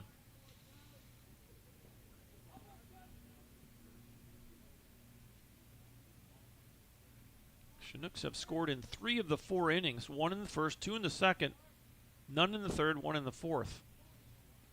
The 0-1 pitch, going to miss inside, not by much. They're tight strike zone there. 1-1. Well, the Nooks are still being out-hit by the Pilots, 5-4. But they lead it in the run column, 4-0. The 1-1. Chuck swing, did not go. 2-1. R.J. Rickabaugh, the 5-hitter in the Nook lineup tonight. You got Tim Reynolds waiting on deck. No activity in the Chinook bullpen. You got a couple of guys tossing down there in the Pilot pen. Foul tip, and that'll even things at 2-2.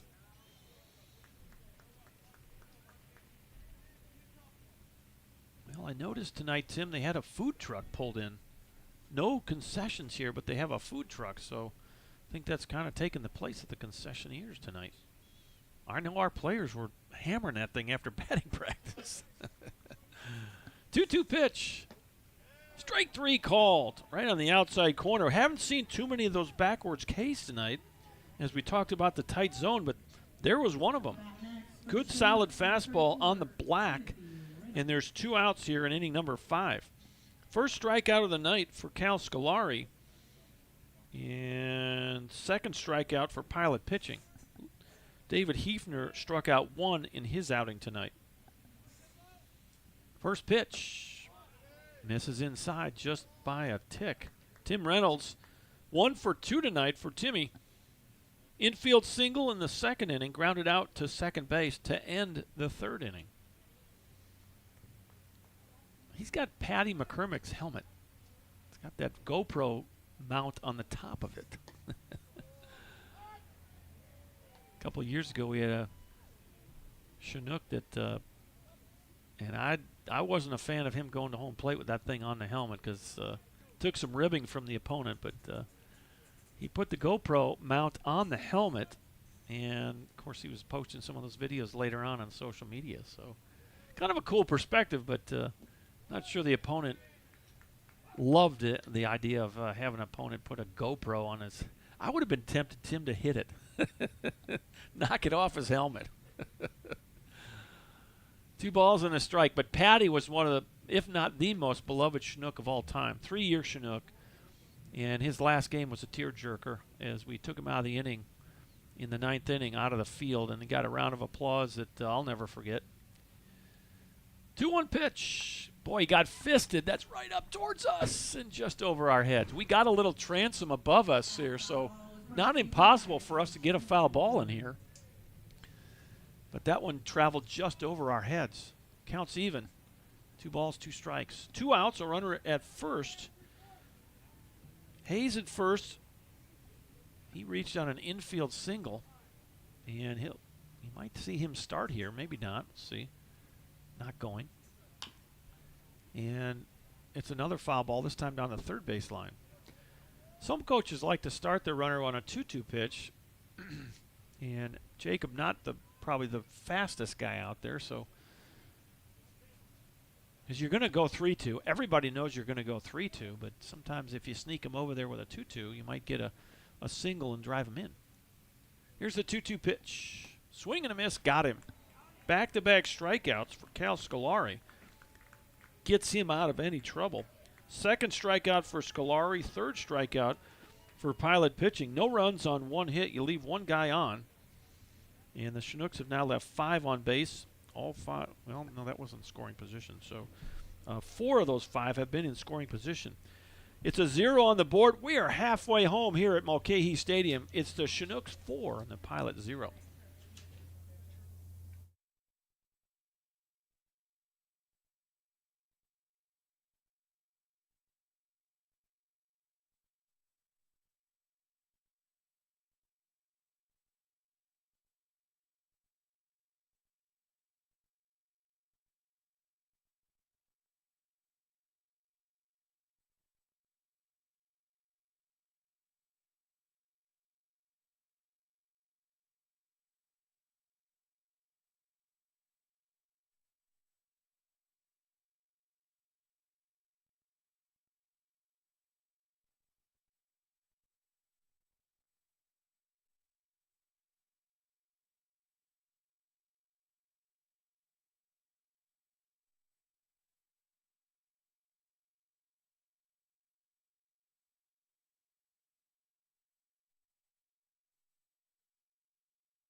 First pitch catches the outside corner. Boy, that's as far as off of the plate as we've gone with Mr. Umpire there. It's 2, 3, and 4. Luke Hefner, a liner to right, a ground ball double play. 0 for 2. Pitch misses inside. 1 ball, 1 strike on the shortstop, Luke Hefner. He was not with the ball club when they played last week at Shugiak. Or I guess it was that first week.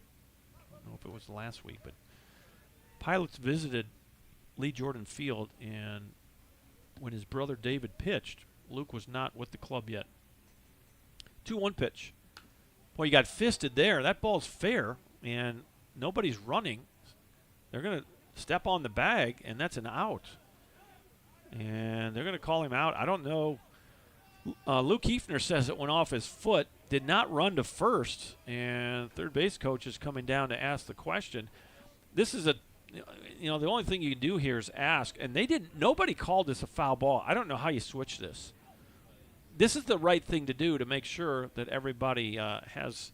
The only one that could change this is the third base umpire, because that first base umpire did not say anything about a foul ball. And these are the kind of situations, if they come up with a foul ball, I would come unglued. I just would come unglued. Because right now, none of the field umpires called it. And Luke Hefner did not run. There's a little dribbler that rolled to Jacob Hayes. He was surprised and eventually stepped on the bag. I don't think they're going to stay with the out call. So Hefner's out on the 3U. And there's one away here in the bottom of the 5th inning. Here comes the 3-hitter, Dylan Marks. 1 for 2 for Marks. Ground ball to second and a base hit to right field. 4-0 Chinooks, bottom of inning number 5. If your eyes are good enough, you can see that on the scoreboard in right field.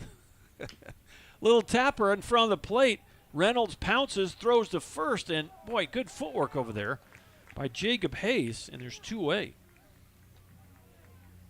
Boy, really good play there by Tim Reynolds behind the plate. You got a little check swing from Marks. Didn't mean to swing, but it bounced out in front of the plate. And Tim Reynolds bounced out in front of the plate and fired a strike over to Hayes. Hayes with the good footwork, able to move into foul territory and make the grab smoothly for the second out. First pitch misses to Luke Stoga. Base hit to right and a walk. Stoga is 1 for 1. Livesey, the 1-0 pitch. Catches the corner. 1 ball, 1 strike. 2 outs. Nobody aboard. 4-0 Nooks here in the bottom of the 5th. I appreciate all the shout-outs on the live chat tonight. And that ball is going to be just off the plate. So we've seen some little bit wider strike zone from Mr. Umpire, but that one didn't get the call. So I want to know what lake Trace Neiman's on. Let me know there. I'm curious. And breaking pitch evidently stayed up in the zone. 2-1. Watching from the lake. I appreciate all the comments on the live chat. Keep them coming. And Mr. Umpire thought about calling a strike, and then he put the gun back in the holster. So it's a 2-out walk to Stoga. And let's see here. 3 walks unofficially for Nolan Livesey. And now it's Brendan Shanahan for the 3rd time. Base hit to right, hit by a pitch. He's 1 for 1. Swing and a miss, strike 1. Well, Stoga might be a candidate to try to steal second here, get him in scoring position with 2 outs. That left-hander on the mound, you got to go first move. He's got a pretty healthy lead here with an 0-1 count. Might be a breaking ball count to go on. Not going, and there's the pick. As the Chinooks and Nolan Livesey thinking the same thing just to keep him close. If you're going to steal second, you got to go as soon as that you see movement, so you're going to sometimes get picked off. 0-1, not going, and got fisted, and this is going to be Louis underhanding it and getting the out. 4-3 if you're scoring at the house. More and more infielders are doing that underhand stuff. Louis Zuleika made it work. No runs on no hits. You leave 1 guy on. That's now 8 runners left on base for the Pilots. And 4 in scoring position. And we're headed to the 6th inning. The Nooks hold on to a 4-run lead. Back in just a minute.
Top of the 6th inning, and you got the lefty on the mound.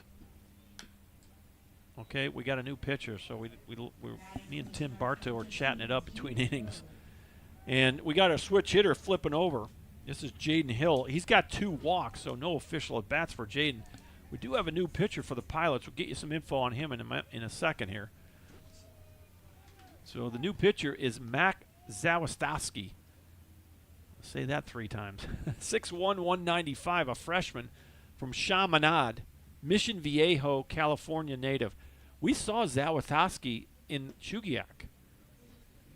Swing and a miss. It's 1 ball, 2 strikes to the Chinooks center fielder, Jaden Hill.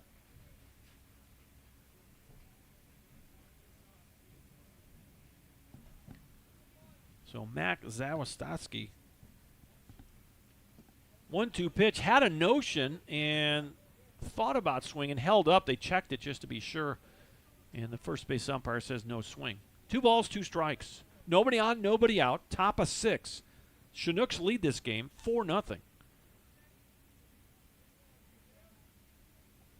The 2-2 missed high, full count. 1 run in the first, 2 in the second, 1 in the fourth for the Nooks. Nothing but zeros posted by Nolan Livesey through the first 5 innings of work. He's scattered 5 hits. Here's the payoff. Ground ball foul, and Coach Cole making the play. Round of applause from the Chinook faithful. You know, you just got to make the play, okay? I tried to make as many plays as I could. Sometimes I get out of the way if it's hit too hard. I value my fingers. Here's the next payoff pitch from Zawistowski, and that's going to miss low. It's a leadoff walk, and for the 5th time tonight out of 6 innings, the Chinooks have their leadoff batter aboard. So that'll be the first walk from Mac Zawistowski. Let's see here. Unofficially 7 walks for Pilot pitching. Here's Sam Kwapnowski, the 8-hitter. And he got one of those walks his last time up, and a sac fly and an RBI back in the 2nd. So Sam, no official at-bats yet, but he's got an RBI. First pitch. In there for a strike. Left-on-left matchup here with the freshman from Chaminade, Mac Zawistowski.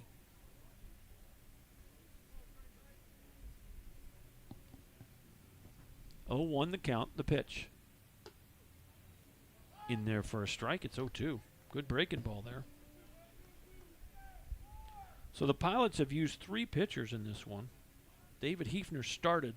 He went into the 4th inning. Then it was Cal Scolari. And now it's Mac Zawistowski. 0-2 count with nobody out and 1 aboard. There's the pitch. Well, he kind of delayed his delivery, and it might have messed up the timing of Kwapnowski. Strikeout number 1 for Zawistowski. That's 4 strikeouts for Pilot pitching.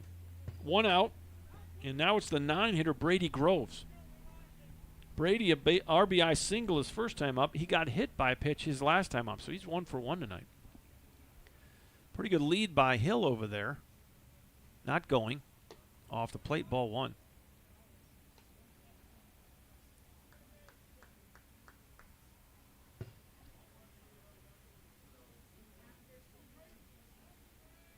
I appreciate the shout-outs for... There goes Braden Hill. You pick off, you throw, and that's what you got to do right there. You got to go first move, and there's how you do it. Jaden Hill did exactly what you got to do. As soon as you see something move, you go. They got to have a catch and a throw and a catch and a tag. There's about 4 things that got to happen. Actually 5, because the throw to first base has got to be a good one. So I like it. You got to do that with a left-hander, and Jaden Hill steals that bag easily. So he's at second now with 1 out. Chinooks try to add to a 4-0 lead here in the top of inning number 6. Pitch. Misses inside. 2 balls, no strikes. Well, we appreciate some of the Pilot folks checking in. As we've heard from Mr. Dodge. Yeah, it's a good question. Someone asked about the flags. I'm not sure. I thought of that too. I'm not sure why the flags are at half staff today. Somebody probably could Google that. I'm sure it's online somewhere. Today is what, 17th of June. So I'm not sure if there's maybe some day in history or if there's a dignitary that has passed away. 2 balls and a strike. We do live in a very military-heavy community, so could be something related to that. 3 balls and a strike now to the 9-hitter, Brady Groves. And I hear a train in the background, the 744 right on time. Probably Alaska Railroad. 3-1. And now you spin and throw, and tried to decoy him, acting like that ball went into center field. Not a bad thought there. Jaden Hill was having none of it. 1 out and a 3-1 count on Brady Groves, the yeoman from Oberlin College. Mac Zawistowski, the set. The pitch kind of fought off a fastball and can't make the play. Hill's going to score easily. I'm giving him a single there. That was a bullet. We'll see what the scoreboard does here. I think that was a pretty well hit ball that I would give a hit. And we'll see how they score this. I'm going 1B4 on that, but we'll see. Yeah, they're giving him an error. Rats. All right, so they're going E4 on that. I think that's a tough error. Takes away an RBI from Brady as well, but it'll score a run, and the Nooks now lead 5-0. First pitch in there, strike 1. This is Oliver Dagenhart for the 4th time tonight. Oliver 1 for 2. Base hit to right, a walk, grounded into a double play his last time up. He's going to show bunt and go after it, and I think they called a balk, so it's going to be no pitch. So Brady Groves will go to second on the balk. I think he can pull that pitch off the board. I think it's 0-1. Yeah, there you go. Umpire's showing 0-1, and now they fixed the scoreboard. 5-0 Nooks. We're in the top of the 6th. They've scored another run here to add on to a 4-0 lead. And the breaking ball misses low. 1 ball, 1 strike. Chinooks trying to get victory number 4 of the year, of the summer, and go 3-4 in conference play. Zawistowski, the set. And the 1-1. Ground ball, left side. That's going to get through. The runner will be held. Had to make sure it was through if you're Brady Groves at second. So he'll go to third base on the single by Oliver Dagenhart. And now it's Louis Zuleika. First and third, 1 out. Boy, you got all kinds of things you can do here. You can safety squeeze, you can suicide squeeze, you can double steal, you can hit and run. This was one of my favorite situations to coach when I was managing the club. It depends on who you got on the bases and who you got at the plate, how they can handle a bat. But I'll tell you right now, Oliver can go at first base, so you wouldn't think twice about sending him on a steal. And Brady Groves can run at third, so you got good speed on the bases. Swing and a miss by Louis, and it's 0-1. You need to stay out of that ground ball double play. Louis tonight has hit into a double play earlier in the game. It's 1 for 3. Ground ball, and or actually popped back behind us. The runner was going on the pitch, and Dagenhart probably had the bag stolen. Could have been a hit and run there. Not sure if Coach Cole put on the old hit and run. That's a lost thing, man. You just don't see hit and run called very much anymore. Partly because they don't want to take a double or a home run out of the bat of the batter. Everyone's all about doubles and home runs, launch angles and all the like. So there's the pickoff. You know, analytics say that doubles and triples and homers are going to net you more runs than going the other way and putting the ball in play. So it's just sad. I think part of the game has been taken away. The hit and run is something you just don't see much of anymore at all. 0-2 count. Here's the pitch. Ground ball left side. That's through. Base hit. 6-0 Nooks. RBI single for Louis Zuleika. And the Nooks doing a great job here of adding on back-to-back singles to left field. You still only got one out, and you got a 2-run 6th inning going, 6-0, and you're still going. Jordan Jaffe for the 4th time. Fly ball to center, pop up to second, and a pop up to short. Jaffe 0 for 3 tonight. So some would say he's due, and I might agree. Here's the first pitch to Jordan, inside ball 1. 6 runs on 6 hits for the Chinooks. No runs on 5 hits for the Pilots. Pilots have committed 1 error. We're in the top of the 6th. The Nooks looking for more. 1 out, 1st and 2nd. There's another move to second base as Sanders is trying to keep these runners close to the bag. I like that as a defensive pitching coach. You got to control the running game, and Degenhart is proven he'll run with the left-hander on the mound. This is definitely a threat to go to third here. In there for a strike, it's 1-1. I loved stealing third with a lefty. They lose sight of you, and they forget about you, and you usually can get a nice jump. You got decent speed on the bases right here. Double steal is in order with a 1-1 count. And there's another pick. They definitely know Oliver has got good speed, and they're doing a pretty good job of trying to keep him honest.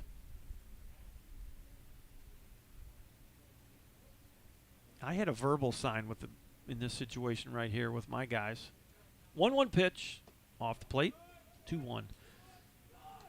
There was a verbal sign I would give to a guy if the middle infielders were not holding him. I'd give him a verbal that basically was telling him, you come on if you get a jump. Come on. Come to third. 2-1 count. Here's the pitch. Going to miss inside, 3-1. So now Jordan Jaffe going to get something good to hit here. Otherwise, the bases will be loaded for Jacob Hayes. That wind is picked back up now here at Mulcahy, blowing toward that left field foul pole. Here's the set. Here's the pitch. And there's ball 4. So the bases are loaded with Chinooks. That'll be walk number 2 for relief pitcher Max Zawitowski. And unofficially, 8 walks for Pilot pitching tonight. Boy, that's been a little bit of a bugaboo for them. So you got 2 runs in, you got 1 out, and the base is full of Chinooks for the cleanup hitter, Jacob Hayes. Hayes is 1 for 2, struck out swinging, walked, base hit in the infield last time up. First pitch to Jacob, misses low, gets away from the catcher. You throw to the plate, not in time. Well, that's either a wild pitch or a pass ball. We'll have to maybe between innings get it from Casey Roll. How they're going to score that. I'm going to go wild pitch for the moment. And it's another run for the Nooks. It's 7-0. You got 2 in scoring position, still only 1 out, and you're still going to play back in the middle. So you're conceding the run here up the middle. The 1-0. Misses low, 2-0. I don't know. I like bringing guys in. I know that this is kind of the pro mentality here, maybe summer ball too, but you're down 7. You can't afford to be giving runs up here. You're going to trade a run for an out, not when you're down 7-0. The 2-0. Missed inside, 3-0. So if Hayes reaches, then it would be R.J. Rickabaugh, and you'd have that left-on-left matchup that maybe the Bucks want here.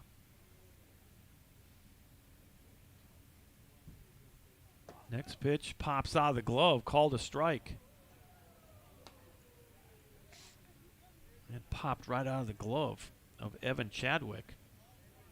Looked to be a pretty good pitch, so when it popped out of the glove, I think Jacob Hayes assumed it was a ball. 3-1 now with 1 out, 2nd and 3rd, 7-0 Chinooks. Here's the pitch Takes a whack at it into left field. Base hit. Another run will score. Runner will hold at third. It's 8-0 Chinooks. And, boy, they're doing a great job here of just adding on, playing station-to-station baseball. First and third, still only one out. Here's the 8th batter of the inning, R.J. Rickabaugh. And now, not sure if we're playing, and here comes one of the assistant coaches for the Pilots. And you do have some activity in that Pilot bullpen. Not sure if you're going to make a change here or not.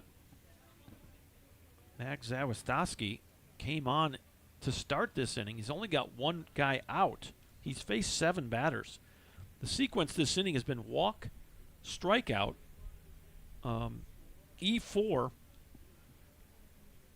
1B7, 1B7, walk, 1B7. And it's a 4-run inning for the Nooks. And they're still not done. First and third with only one out. Mr. Umpire's out there to break up the rock pile. And no pitching change.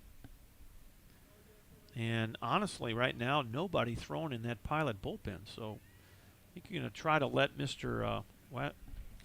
Zawitowski going to work through the trouble here in the 6th inning. R.J. Rickabaugh, the left-on-left matchup. Here's the pitch. Missed high and tight. 1-0. Well, it's been David Hefner, Cal Scolari, and now Matt Zawistowski for the Pilots. The 1-0. Catches the inside corner. 1 ball, 1 strike.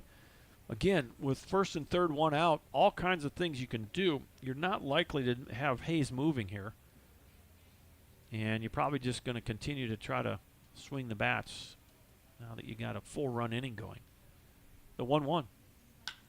Well hit the center. This is deep enough to score the run. Caught, and that'll be another run. And it's 9-0 Chinooks. Sac fly by R.J. Rickabaugh. But you love to see that. Productive at bat right there.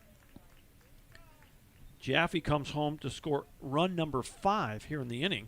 The 9th batter of the inning is Tim Reynolds. Timmy 1 for 3 tonight. Infield single to go with a ground out to second and a strikeout swinging. Hayes at first, the pitch. And there's a balk. Second balk of the night. And over to second goes Jacob Hayes. Got to come to that discernible pause, Tim. You can't go too quick, and that's been a problem tonight for a couple of these Pilot pitchers. And that's a free base. Now a single, a 16 hopper is going to score a run. And that pitch is going to miss inside, ball 1. The thing on a balk is that if the hitter takes one out of the ballpark, you can keep it. You can either keep the result of the play or not. That pitch is in there. 1 ball, 1 strike. Tim Reynolds, the catcher for the Chinooks.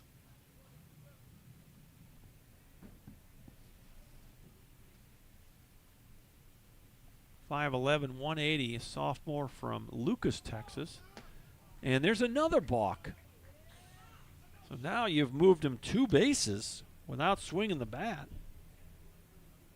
And that's 3 balks on the night. Actually, in the inning. Max Zawistowski has balked 3 times in this inning. It's still a 1-1 count. That's going to miss high. 2-1. The score's 9-0. And one of the things that comes to my mind, Tim, is whether we're playing a run rule or not. If you're playing a run rule after 7, there's a ground ball to short. Hefner fields it cleanly, throws across, and just gets a hustling Timmy Reynolds. 6-3 if you're scoring at the house. But the Chinooks, they bat around. They put 5 runs on the board. 1, 2, 3. 3 hits in the inning. And, boy, we got a new ball game. It's now 9-0 Chinooks. We'll be back in just a minute.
Bottom of inning number 6, and it's 6, 7, and 8 for the Pilots. Nolan Livesey had to sit there for quite a while, and he's back out throwing strikes. It's 1-1.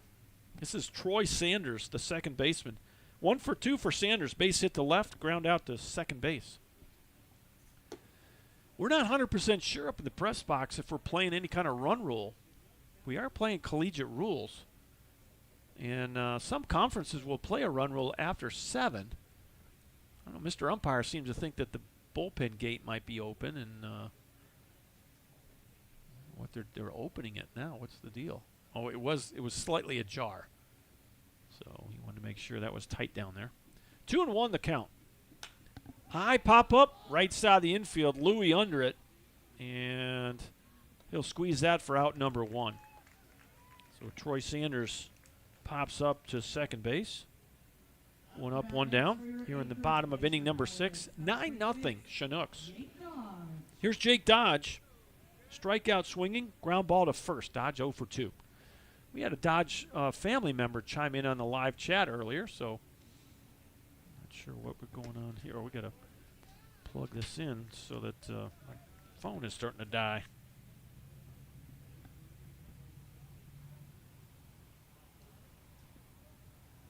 Oh, 1 count on Dodge. Here's the left on left pitch, and it's outside for ball 1.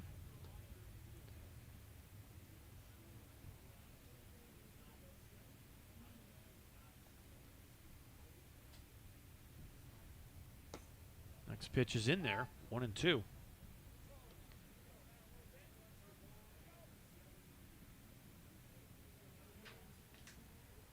Still haven't heard what lake that Trace Neiman's on. 1 ball, 2 strikes. Just missed low, not by much. 2-2.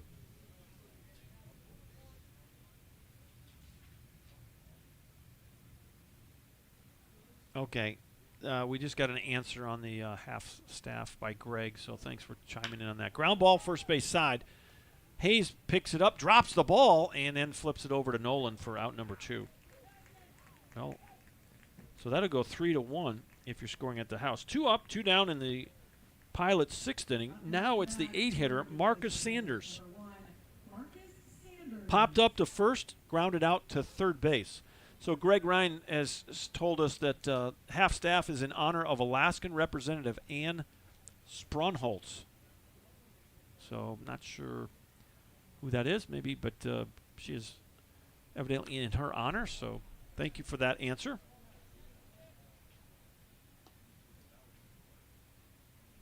Miss Stavig is checked in, rooting for Jacob.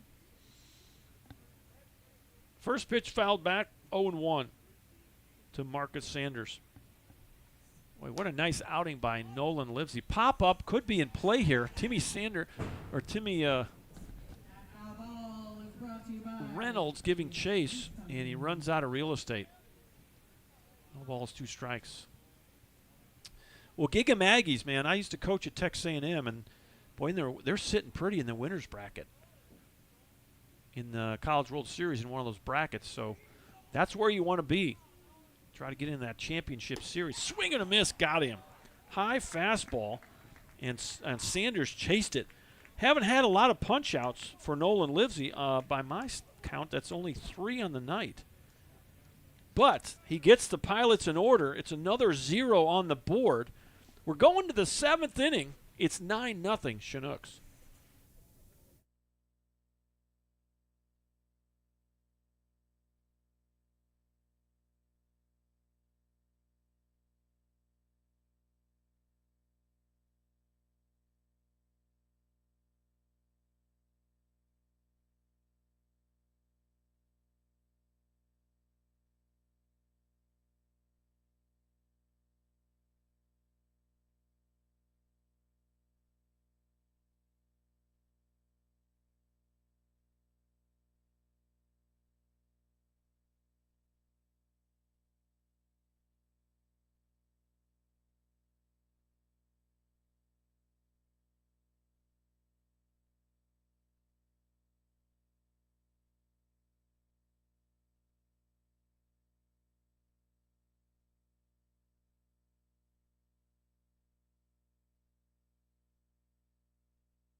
Welcome back to Mulcahy Stadium.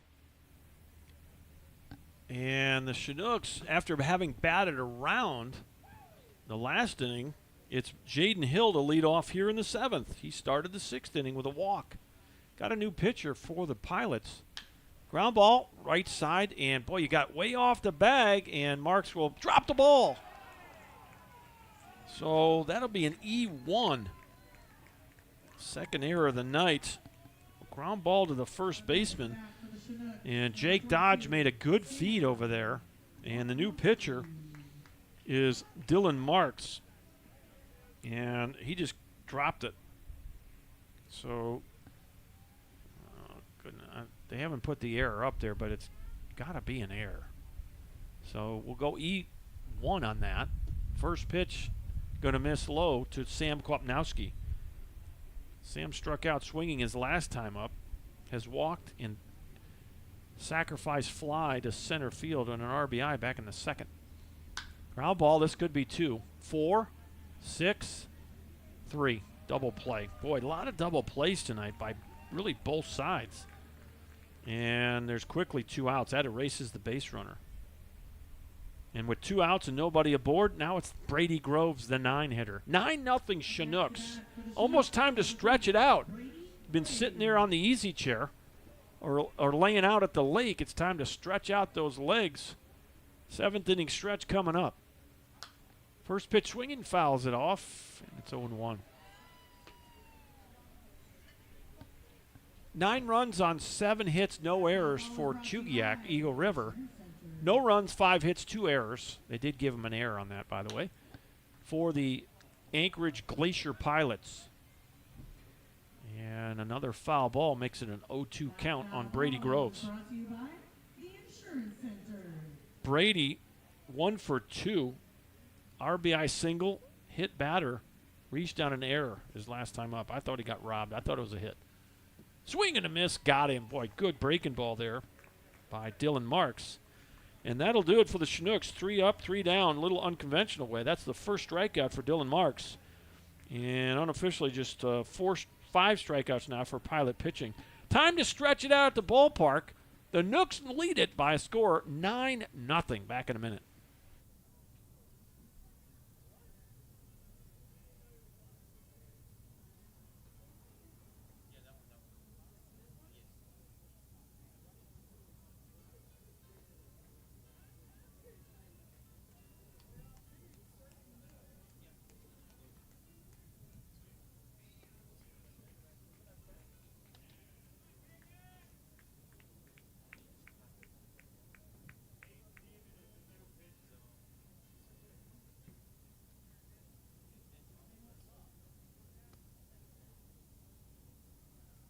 Our players will be helped through their injuries by Rebound Physical Therapy as our official PT resource, proud sponsor of our 7th inning stretch. It is that time. Let's get up, stretch in this beautiful sunshine. You ready to sing along? Here we go.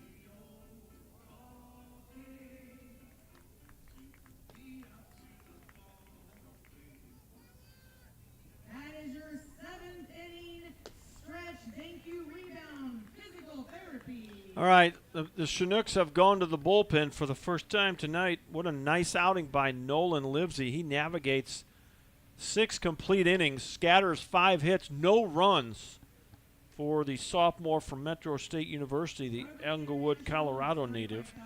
He's given way now to Peyton Neiman, a senior, 5'11", 185, right-hander from Wichita, Kansas, University of Arkansas, Pine Bluff. So Neiman will take over here in the 7th inning, and it's 9-1-2. Evan Chadwick to lead it off.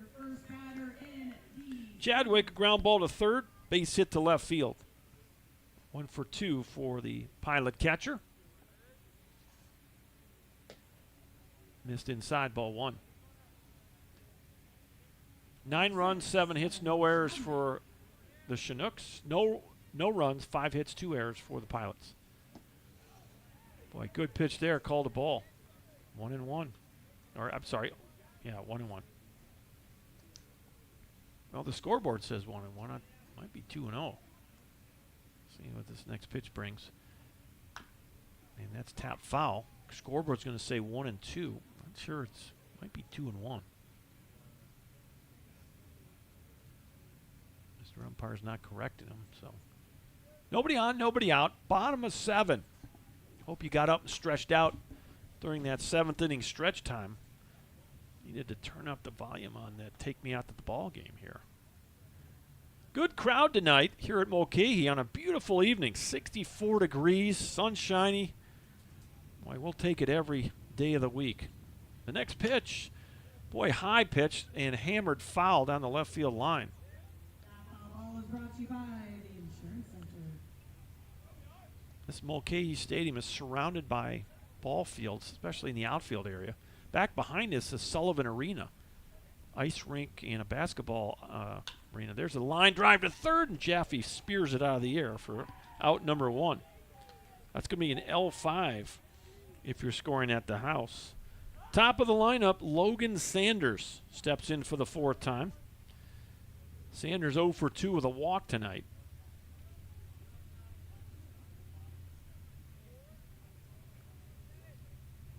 Peyton Neiman, the pitch. And just off the plate. Boy, wasn't off the plate. Might have been low. There's, oh, goodness. Yeah, the umpire, or the Chinook dugout asked where it was. He said it was off the plate. There's a check swing to short. Dagenhart up with it. Throws off the bag, and that'll be an E6. So Sanders reaches on the misguided throw by Oliver Dagenhart. And let's see if the Pilots can take advantage of that. Luke Hefner, liner to right, grounded into a double play. 4-6-3 in the 3rd inning. Last time up, hit one off his foot, or at least he said it went off his foot. The umpire did not agree. He didn't run down the first base, and he was called out. None of the other umpires evidently saw it off his foot. So he is officially 0 for 3 tonight. The 1-0. Off the plate, 2-0. First 2 plate appearances for Luke.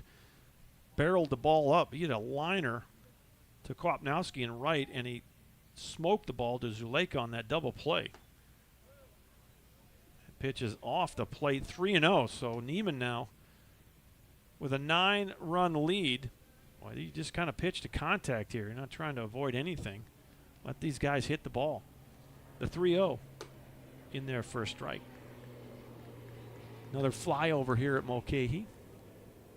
Got a soccer game going on outside the left field wall. Got a football soccer facility right behind us as well. So this is an athletic complex. Well hit to right center. This is trouble. And going back to the gap, and you can't make the play. Or did you make the play? You did make the play. And what a nice play by Sam Kopnowski. Kind of ran into the shadow of the scoreboard there, and I couldn't tell who caught it. Kopnowski, I think, came up with it, and heads up base running by Sanders, tags and goes to second base. For the Glacier Pilots, number 7, Dylan Marks. So it'll go in the book. It's an F9, and there's 2 outs in the inning. Here's the 3-hitter, Dylan Marks. He's now the pitcher. Fouls it straight back, strike 1. Well, we'll see who ends up batting in the 5 spot, because don't have my Walmart binoculars with me, so I couldn't tell who went out to play left field. Dylan Marks was playing left before he started pitching last inning, and so now he's helping his own cause at the plate. The 0-1. Little tapper up the middle. This is Oliver Dagenhart. Throws across. There's your inning. 6-3 will do it. And no runs on no hits. You leave 1 runner on. We are through 7 complete innings here at Mulcahy Stadium in Anchorage, Alaska. The Chinooks, a 9-run lead. It's 9-0.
All right, you'll be glad to know that I found my $10 Walmart binoculars in my backpack. And we got a new left fielder. It's Hunter Backstrom. So he's taken over in left as Dylan Marks came in from left to pitch for the Pilots. 0-1 now as Oliver Dagenhart takes strike one. The ball's going to miss low. 1 ball, 1 strike. Nobody out, nobody on. Top of 8. 9-0 Nooks. This is Dylan Marks on the mound. In there for a strike. 1-2. Done a pretty good job. Threw a really nice breaking ball to end the last inning. 1-2 pitch, and in the dirt, they're saying he did not swing. Marks from Feather River Junior College, Sitka, Alaska. He's a local. He's an Alaskan.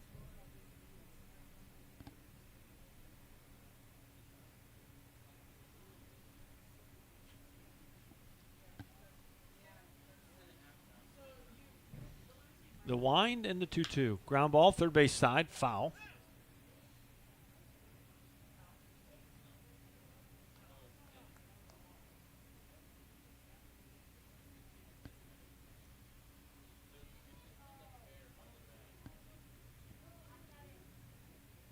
This will be Marks' second inning of work. The next 2-2 offering. Swing and a miss, got him. Another good breaker. And that's going to be back-to-back strikeouts for Marks.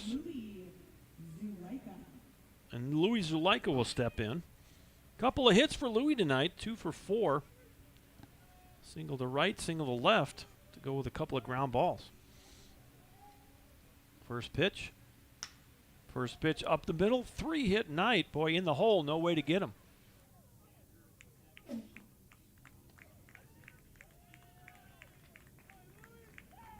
And Louis has a 3-hit night for the Chinooks. Don't think we've had a Nook get a 4-hit night yet this summer. It'll happen. I think we've had a couple of 3-hit nights. I think that Jaden Hill had a 3-hit ball game earlier this season. So runner at first base with 1 out. That's stroke to center and a base hit for Jordan Jaffe. That's his first hit of the night. So the Nooks string together a couple of 1-out hits. Here's the cleanup hitter, Jacob Hayes. Jacob's got 2 hits. He's 2 for 3 tonight. And it says the Chinooks got 9 hits. 1, 2, 3, 4, 5, 6, 7, 8, 9. I got 10. So I think they're 1 off, but irrespective of that. Trying to add to a 9-0 lead. Hayes takes strike one inside. Jacob looking for hit number 3 tonight. Nooks trying to widen the gap between them and the Pilots, 3rd and 4th place. Of course, our next pitch is foul down the third base line. Foul. 0-2. Scoreboard says 0-1. I think we're 0-2.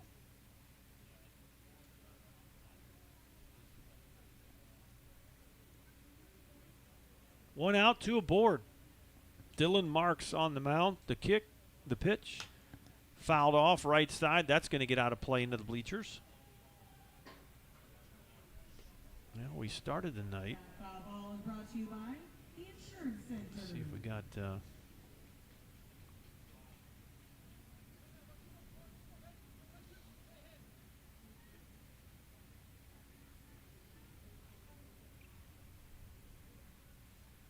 0-2 pitch. Swing and a miss. Got him. Boy, he's got the good curveball going.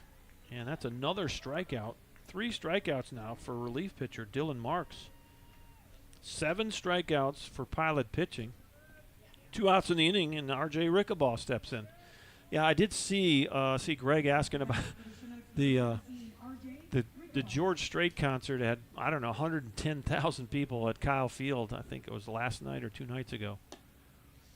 So quite the scene there. That place was packed. And we lived in College Station for 3 years before they renovated that place and added some seating. It's quite the venue for that kind of event. The 1-0 catches the corner. 1 ball, 1 strike.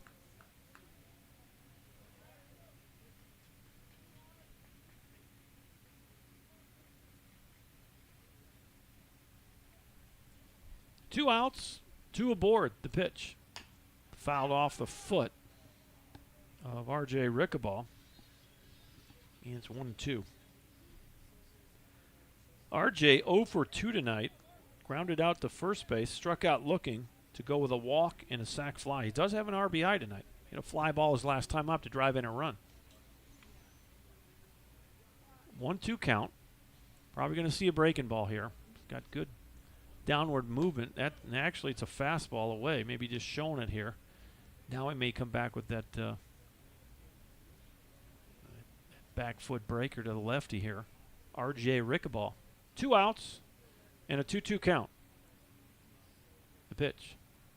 It stays with the fastball. Just missed.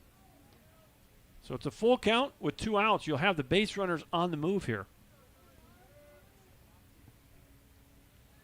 You got Jaffe at first, Zuleika at second.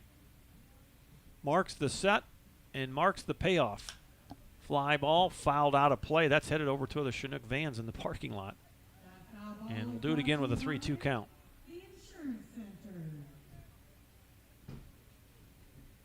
Well, we've got a handful of Pilot fans watching. I tell you what, you've got a jewel in Casey Roll, your play-by-play guy. That guy has seen him grow in his broadcast career as the runners move. Fly ball left field. This is going to be caught. Is easy play out there for the new left fielder, Hunter Backstrom. So F7 if you're scoring at the house. And that's the end of the top of the 8th. The Nooks hold on to a 9-run lead. It's 9-0 back in just a minute.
All right, we got Ben Sundell here. And Ben, introduce yourself, where you're from, what college you go to, what position you play, and a little bit about how you became a Chinook. Yeah, so I'm from Liberty, Missouri. It's just 25 minutes northeast of downtown Kansas City. Okay. I go to Washington and Lee. It's a Division III school in Lexington, Virginia, so a little bit far from home. And my assistant coach at Washington and Lee approached me with the opportunity just before last summer, but I'd already gotten my job and summer ball figured out for that summer. So as soon as I came back for this last school year in August, I immediately went to his office and said, hey, I want to be a Chinook this summer. And he got me hooked up. Well, it's interesting. I've talked to a few guys already, and it's how did you end up going to school where you did and where you live? Yeah, so I knew I wanted to go to a high academic school, so I went to a baseball camp in New York with a bunch of schools up there, and Washington and Lee asked me to come on a visit. Yeah, and it's just such a great school. It was an awesome opportunity to go out there, and an opportunity I couldn't pass up. Well, we've had just a couple of weeks under our belt. What are your first impressions of being a Chinook? And man, it's really great out here. We got a bunch of goofballs out here. I think we're finally starting to play our best ball, and I think that's really awesome. I think guys are getting used to the wood bats. They're breaking out of the nerves a little bit, and I think it's just been really fun coming off that scout break the last couple of days to go back to league play, because I think we're just ready to get back after it and win some games. Well, I know that you guys, as you're a pitcher, and so you guys have the advantage over these guys, these hitters that weren't learning how to use their hands with that wood bat. So I was, I've been coming up here for 12 years, and there's always a lag. The pitchers have the advantage early, but a couple of weeks in, those hitters start figuring it out. So you guys are going to have to be on your game to get these hitters out here the next few weeks and for the rest of the summer. So talk about any other experiences you've had so far that maybe stand out. I mean, it's just great getting to hang out, and you don't often get to go fishing on your off days, and it's just it's go fun. Fishing. Yeah, first time actually. Haven't been fishing ever. Caught a couple fish. That was super fun. Went with Dusty and Bo. We went on Air Force Base actually, which I think is just another really cool part of being in Chugiak is the community and the Air Force community and Army community around here. It just feels like very well knit, just being around a lot of military families, and it's just so awesome. You are so right. There's a lot of Chinook faithful that are tied to the military, and you guys are going to get to go down there as a club. I'm so excited for it. We got to go. We've been to the military. We've been to the Army. We've been to the Air Force. I don't know which one you're going to, but somewhere this summer you're going to get. We're going to have a Chinook event down there where you're going to get to kind of tour around. So I'm excited for you that way, and it is cool to be able to interact. We have a really good Military Appreciation Day that obviously is well attended and well participated in by the Chinook fans. So, and last thing here, any shout outs back home? Yeah, I got to shout out my girlfriend. We're already long distance during the school year. My girlfriend Katie, so she very much blessed me being okay with me coming out to Alaska after being long distance already. And got to shout out my dad. Yesterday was Father's Day, and so shout out to Phil Sundell. Okay, thanks, Ben. Hope the summer goes great for you. Thank you. All right, thanks to Ben Sundell for giving me some of his time during the pregame batting practice time. I went out there in the outfield and grabbed these guys. We'll try to keep those interviews coming for you as we'll try to work through the whole roster. We're leaving on July 1st to go to Xenia to help serve the Xenia Scouts. Anyways, we'll try to do our best to work through as many of these players as we can and the coaches as well. 1-1 count now. After the double, a one-out double. The first batter was Luke Stoga. He struck out swinging on a breaking ball. Then it was Hunter Backstrom who got a double right over the bag as Jordan Jaffe tried to backhand and could not make the play. He's at second base. Now it's Troy Sanders with a 1-2 count and 1 out. 9-0 Chinooks here, bottom of the 8th inning. Ground ball, well hit to first. Jacob knocks it to first. Boy, had trouble calling it, and I'm going to call that a hit. That was a bullet, and they're going to call it an error. All right, well, I'm guessing wrong every time here. That's going to be E3. It went off of Jacob Hayes at first. It bounced right to Louis Zuleika at second. He tried to throw it to Peyton Neiman, who was covering the bag, and a hustling Sanders beat it out. So runners in the corners with 1 out, and it's Jake Dodge stepping in. And No, this is not Jake Dodge. This is Hunter Backstrom. So, well, let's try to figure this out. Backstrom went to left field. So, try to figure out what's going on here. The last hitter was number 5. That was Sanders. Not sure who. We'll have to look at who's on third base. That's what we got to look at, because that's the guy that hit the double 14. I don't know. I don't know how they made this change here. They got 8 hitting for the first baseman, and 8 was in left field. I don't know. I'm going to have to ask Casey on this one. Casey Roll is the broadcaster for the Pilots. 2-1 now on Backstrom. He'll get his first plate appearance of the night. He played left field, made the last play. Well hit ball by Hayes at first. That's a single.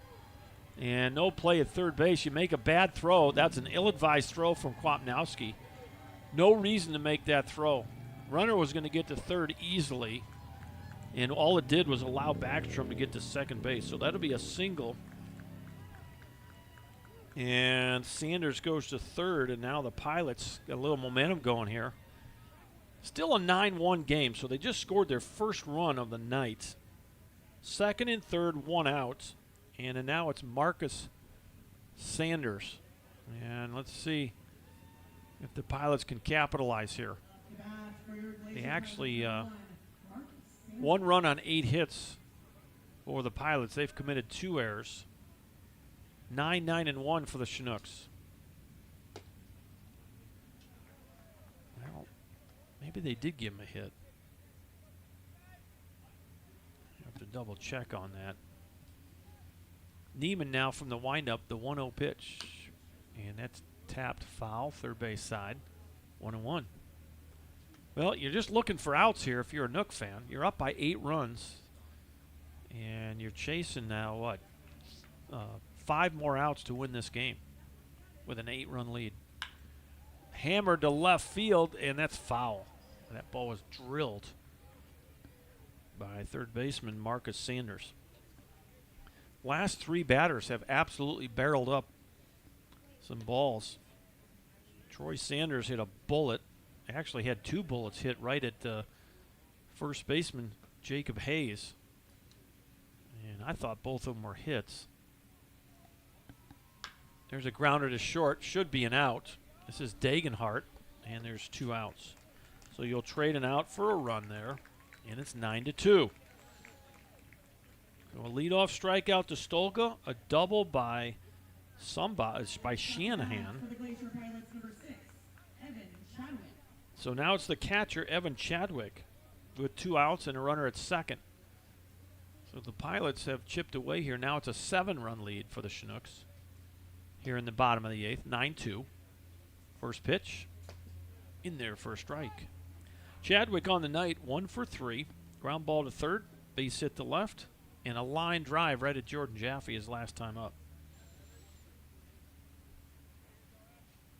Peyton Neiman, the set, the 0-1. Ground ball to third, Jaffe backhands, steps, throws across, and nice stretch and nice pick by Jacob Hayes. And that's it. But the Pilots get 2 runs on either 1 or 2 hits. I'll have to go and see whether they scored that a hit or not. Either way, it's a 9-2 game as we head to the 9th inning. Back in just a minute.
All right, Chinook fans, you're going to your ninth inning with a 7-run lead.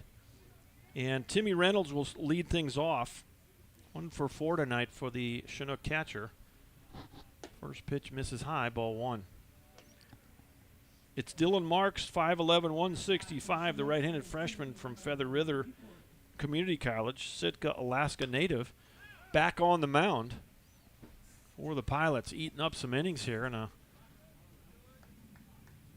kind of a mop-up duty, if you will. Actually has shown a really good breaking ball and struck out a couple of Chinooks. He's got 3 punch-outs. Full windup for Marks. Drops that breaking ball right over the heart of the plate. So, too. All right, so we got the scoop on the substitution. What they did is brought the DH into first base. So Shanahan stayed in the ballgame and went to first base. There's a tapper to third base. This is Sanders, and just got him by half a step. Well, I tell you what, Tim Reynolds, he's a hustler, man. He gets down that line hard 90 every time. And he barely got thrown out there by third baseman Marcus Sanders. So 1 out here in the 9th. Here's Jaden Hill. And Jaden Hill, couple of actually 3 walks and an error by the catcher for him. So he's 0 for 1 officially. First pitch swinging, well hit to center, but playable for Logan Sanders. And there's quickly 2 outs. So Marcus Sanders handled the first play, and now it's Logan Sanders handling the second play. Next for the Chinooks, number 22. This is Sam Kwapnowski now with 2 outs in the 9th. Chinooks lead 9-2. And there's that breaking ball, get me over for strike 1. Well, top of the lineup for the Pilots in their half of the 9th. Off the plate, 1-1. Pilots have used 4 arms tonight. Chinooks just 2. 1-1 pitch off the end of the bat. And it's 1 ball, 2 strikes. Well, it's awful nice to have a guy like Dylan Marks to come in and give you some, eat up some innings. Giving you some pretty good pitching from the left field. He started the game in left. And he's showing a good breaking ball. And he shut down the Chinooks, a couple of zeros. Swing and a miss, and there's another strikeout. So that's 4 strikeouts for the relief pitcher, Dylan Marks. 8 strikeouts on the ball game for Pilot pitching. It's another 0 on the board for Marks. And you go to the bottom of the 9th now. The Nooks looking for 3 outs. They're up by 7. It's 9-2. Back in just a minute.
All right, so we've got a defensive switch for the Chinooks here in the ninth inning. David Broughton has come in for Jacob Hayes. 32. Well, actually, Jacob Hayes on the mound, excuse me. So wasn't paying attention there. Broughton will come in for Rickabaugh. And Hayes, the new pitcher. First pitch misses inside, ball one. So Broughton will actually be in the 5 spot.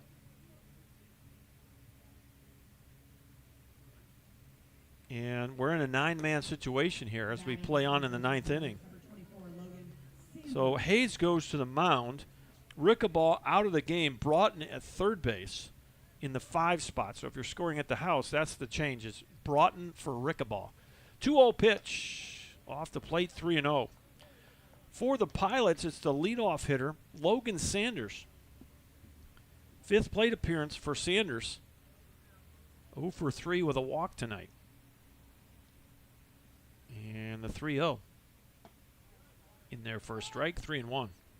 Sanders, Hefner, Marks scheduled to hit for the Pilots. They need base runners. They're down by 7.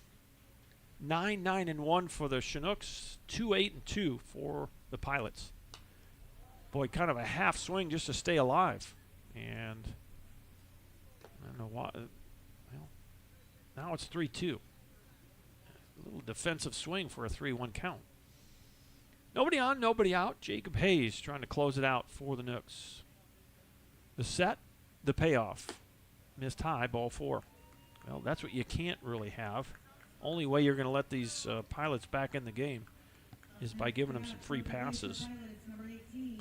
And that's been minimized tonight. That's just the 4th walk for Chinook pitching. First walk for Jacob Hayes. Now it's Luke Hefner. A couple of fly balls to right field and a couple of grounders to the right side of the infield. One a double play and the other a ball to the first baseman. That ball's well hit but foul into the Pilot bullpen. So got every bit of that and just yanked it foul. We have seen Luke Hefner barrel up some balls. There was another one, just couldn't keep it fair. 0-1 on the Pilots shortstop. And the pitch. And that ball got in on him a little bit. Fastball. Quickly 0-2.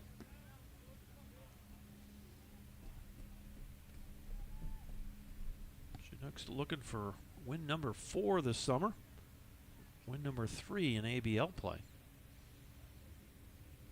The next 0-2. Took something off, and a lazy fly ball. It's not lazy at all. It's getting to the cap. And Hefner, he was about 10 feet from Sanders going into second base. So it's a double for Luke Hefner. And he finally gets a hit. He's been barreling the ball up all night long. And that time it kept carrying. I didn't think that ball was going to go. And Sam Kwatnowski got on his horse, playing a little shallower than I might think here. And that ball got well into the gap. We got big gaps here at Mulcahy. So now it's the 3-hitter, Dylan Marks, the pitcher trying to help his cause. 9-2 our score. 2 in scoring position now for the Pilots with no one out. It's been walk and double here in this inning. Here's the 1-0. Lazy fly ball to left. Groves under it. We'll see if they tag, and they probably will. You'll take the out every time here. And there's an RBI sac fly for Dylan Marks. And it's now 9-3. Here's Luke Stolga. Well, those leadoff walks, they score 50% of the time. And they'll kill you. But in a comfortable 7-run game, you're not too worried about them. You need 2 outs to win this ball game. Stolga steps in. First pitch swinging, fouls it off, strike 1. He's 1 for 2 officially, single to right, 2 walks, and a strikeout. We're in the bottom of the 9th. The Pilots have scored a run. It's now 9-3 with 1 out. Here's the pitch. Pop up, shallow center, and Jaden Hill is under it, makes the catch, 2 outs.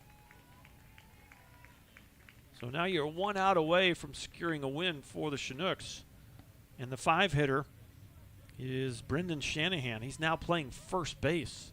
Started out as a DH.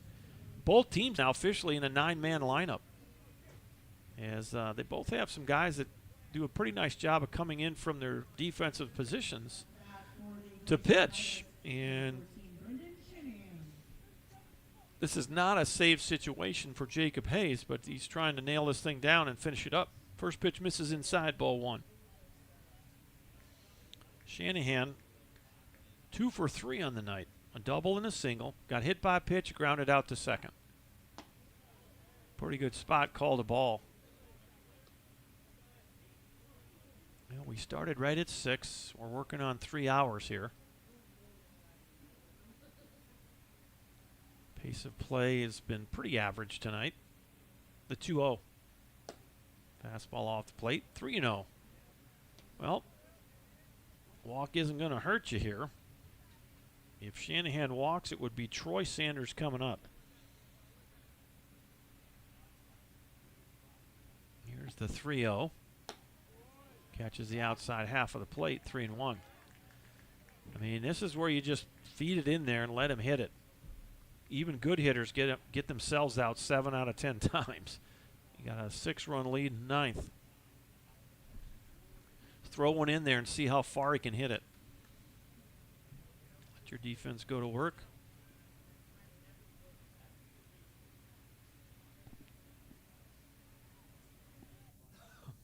Next pitch, foul tip, and Reynolds can't hold on to it. And now you're down to your last strike if you're a Pilot fan.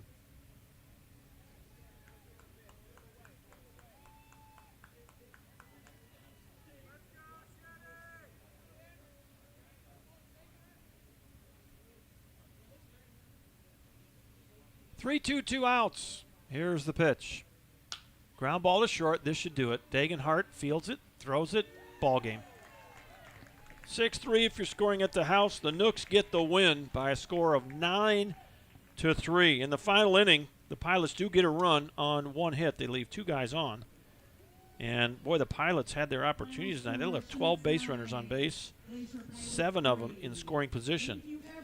So a 1-run 9th is not enough. The Nooks win this game by a score of 9-3. 9 runs on 9 hits, 1 error for the Nooks. 3, 9, and 2. I think the Nooks actually had 10 hits. I'm going to put it on my score sheet. I had 10 hits in my score sheet, so we don't have live stats to pull up a box score at this point. But let's try to walk you through this wrap-up, get you on your way, and let you know what's next for these 2 clubs. The game started with a single run in the first inning by the Chinooks. Back-to-back singles by Degenhart and Zuleika opened or set the table. And eventually Oliver would score on a wild pitch. It was 1-0. The Nooks would add to that lead with 2 runs in the second inning. Sac fly by Kwapnowski and an RBI single by Brady Groves, the big hits in that inning. After 2 innings, it was 3-0 Nooks. They would score another run in the 4th inning. Leadoff walk by Jaden Hill, another walk to Kwapnowski. A hit batter loaded the bases, and Oliver Degenhart hit into a 6-4-3 double play, but that did score Jaden Hill, and it was 4-0 Nooks. The big inning of the ball game was a 5-run 6th inning. The Nooks brought 9 batters to the plate. Leadoff walk to Hill, strikeout to Kwapnowski. Brady Groves reached on an error by the second baseman. And then you had 2 hits in a row by Degenhart and Zuleika. A walk to Jaffe, a RBI single by Jacob Hayes, sac fly by R.J. Rickabaugh. And at the end of the inning, you had a 5-run 6th. And that would be all the Nooks would need as they win this thing by a score of 9-3. The Pilots would score 2 in the 8th inning, a double, an error, and a single by Hunter Backstrom, and they would plate 2 runs in that inning. And then they would get a final run in that last inning on a sac fly by Dylan Marks, who actually did a nice job in relief on the mound for the Pilots tonight. So your final line score, 9 runs. This is unofficial. 9 runs on 10 hits for the Chinooks, 1 error.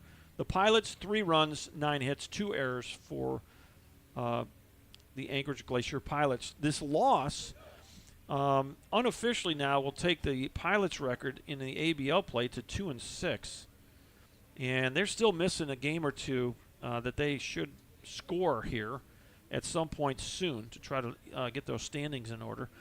The Chinooks in ABL play are now officially 3-4 overall.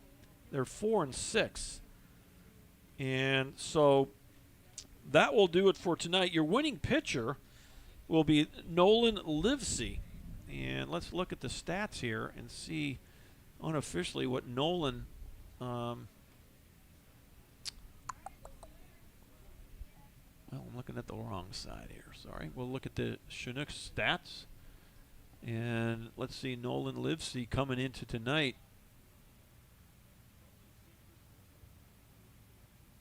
Well, I'm not seeing anything there. So he must have pitched perhaps in that Pilot game that wasn't scored yet.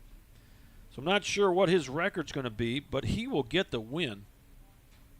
And it's likely if he did pitch in that Pilot game, it's his first win. So at the worst, he'd be 1-1, and at the best, he'd be 1-0. So Nolan Livesey, nice job, 6 complete innings of work. He gave way to Peyton Neiman in the 7th inning, and then it was Jacob Hayes to come in to close this thing off in the 9th inning. And so we had 3 Chinook pitchers that threw tonight. It was Livesey and then Neiman for the 7th and 8th, and in the 9th it was Jacob Hayes. And so Livesey will get the win, no save in order. Your losing pitcher is going to be David Hefner, and for him, unofficially, he'll drop to 0-1. And he just was not as sharp tonight. He threw really well in Chugiak against the Nooks, and just struggled a bit with his command, gave up some hits. The Nooks got an early lead in the first couple innings, and Hefner went into the 4th inning, and then he gave way to Cal Scolari. Scolari gave way to Mac Zawatowski, who gave up that big 5-run 6th inning. And then it was Dylan Marks for the rest of the ball game, and boy, he did a nice job coming in from left field and really chewing up some innings for the Pilot pitching staff. So what's next for these two clubs? For the Glacier Pilots, let's take a look at their schedule. And let's see here. Here we go. So tonight's the 17th. They will play the Bucks tomorrow, and they will be the visitors here at Mulcahy against the Anchorage Bucks. So they play the Bucks tomorrow. For the Chinooks tomorrow night, well, they're off. And so an off night for the Chinooks. We got a couple of off nights coming up. So we play the Pilots tonight, tomorrow off. Wednesday we come right back down here and play the Pilots once again. Thursday we come down here to play the Bucks. Friday's an off night. Saturday we come back down here to play the Pilots. Sunday's an off day, and then Monday we come back down to play the Pilots. And so we're about halfway through our trips down to Anchorage here in this 11-day stretch where we play 8 games in Mulcahy Stadium. But it's a win tonight for the Chinooks as the Fish get their 4th win of the summer, 3rd win in ABL play. Thanks for all the chatter on the live chat. It's always good to hear from all you fans that are from all over the place, and certainly do appreciate that. It's always nice to know who's watching and who they're rooting for. So thanks for the notes there, and thanks be to God who gives us the victory through Jesus Christ our Lord. This is Dr. John Groth from Anchorage, Alaska at Mulcahy Stadium. The Nooks win this one by a score of 9-3. We'll be back on the air about 5:45 on Wednesday afternoon. Until then, so long, everybody.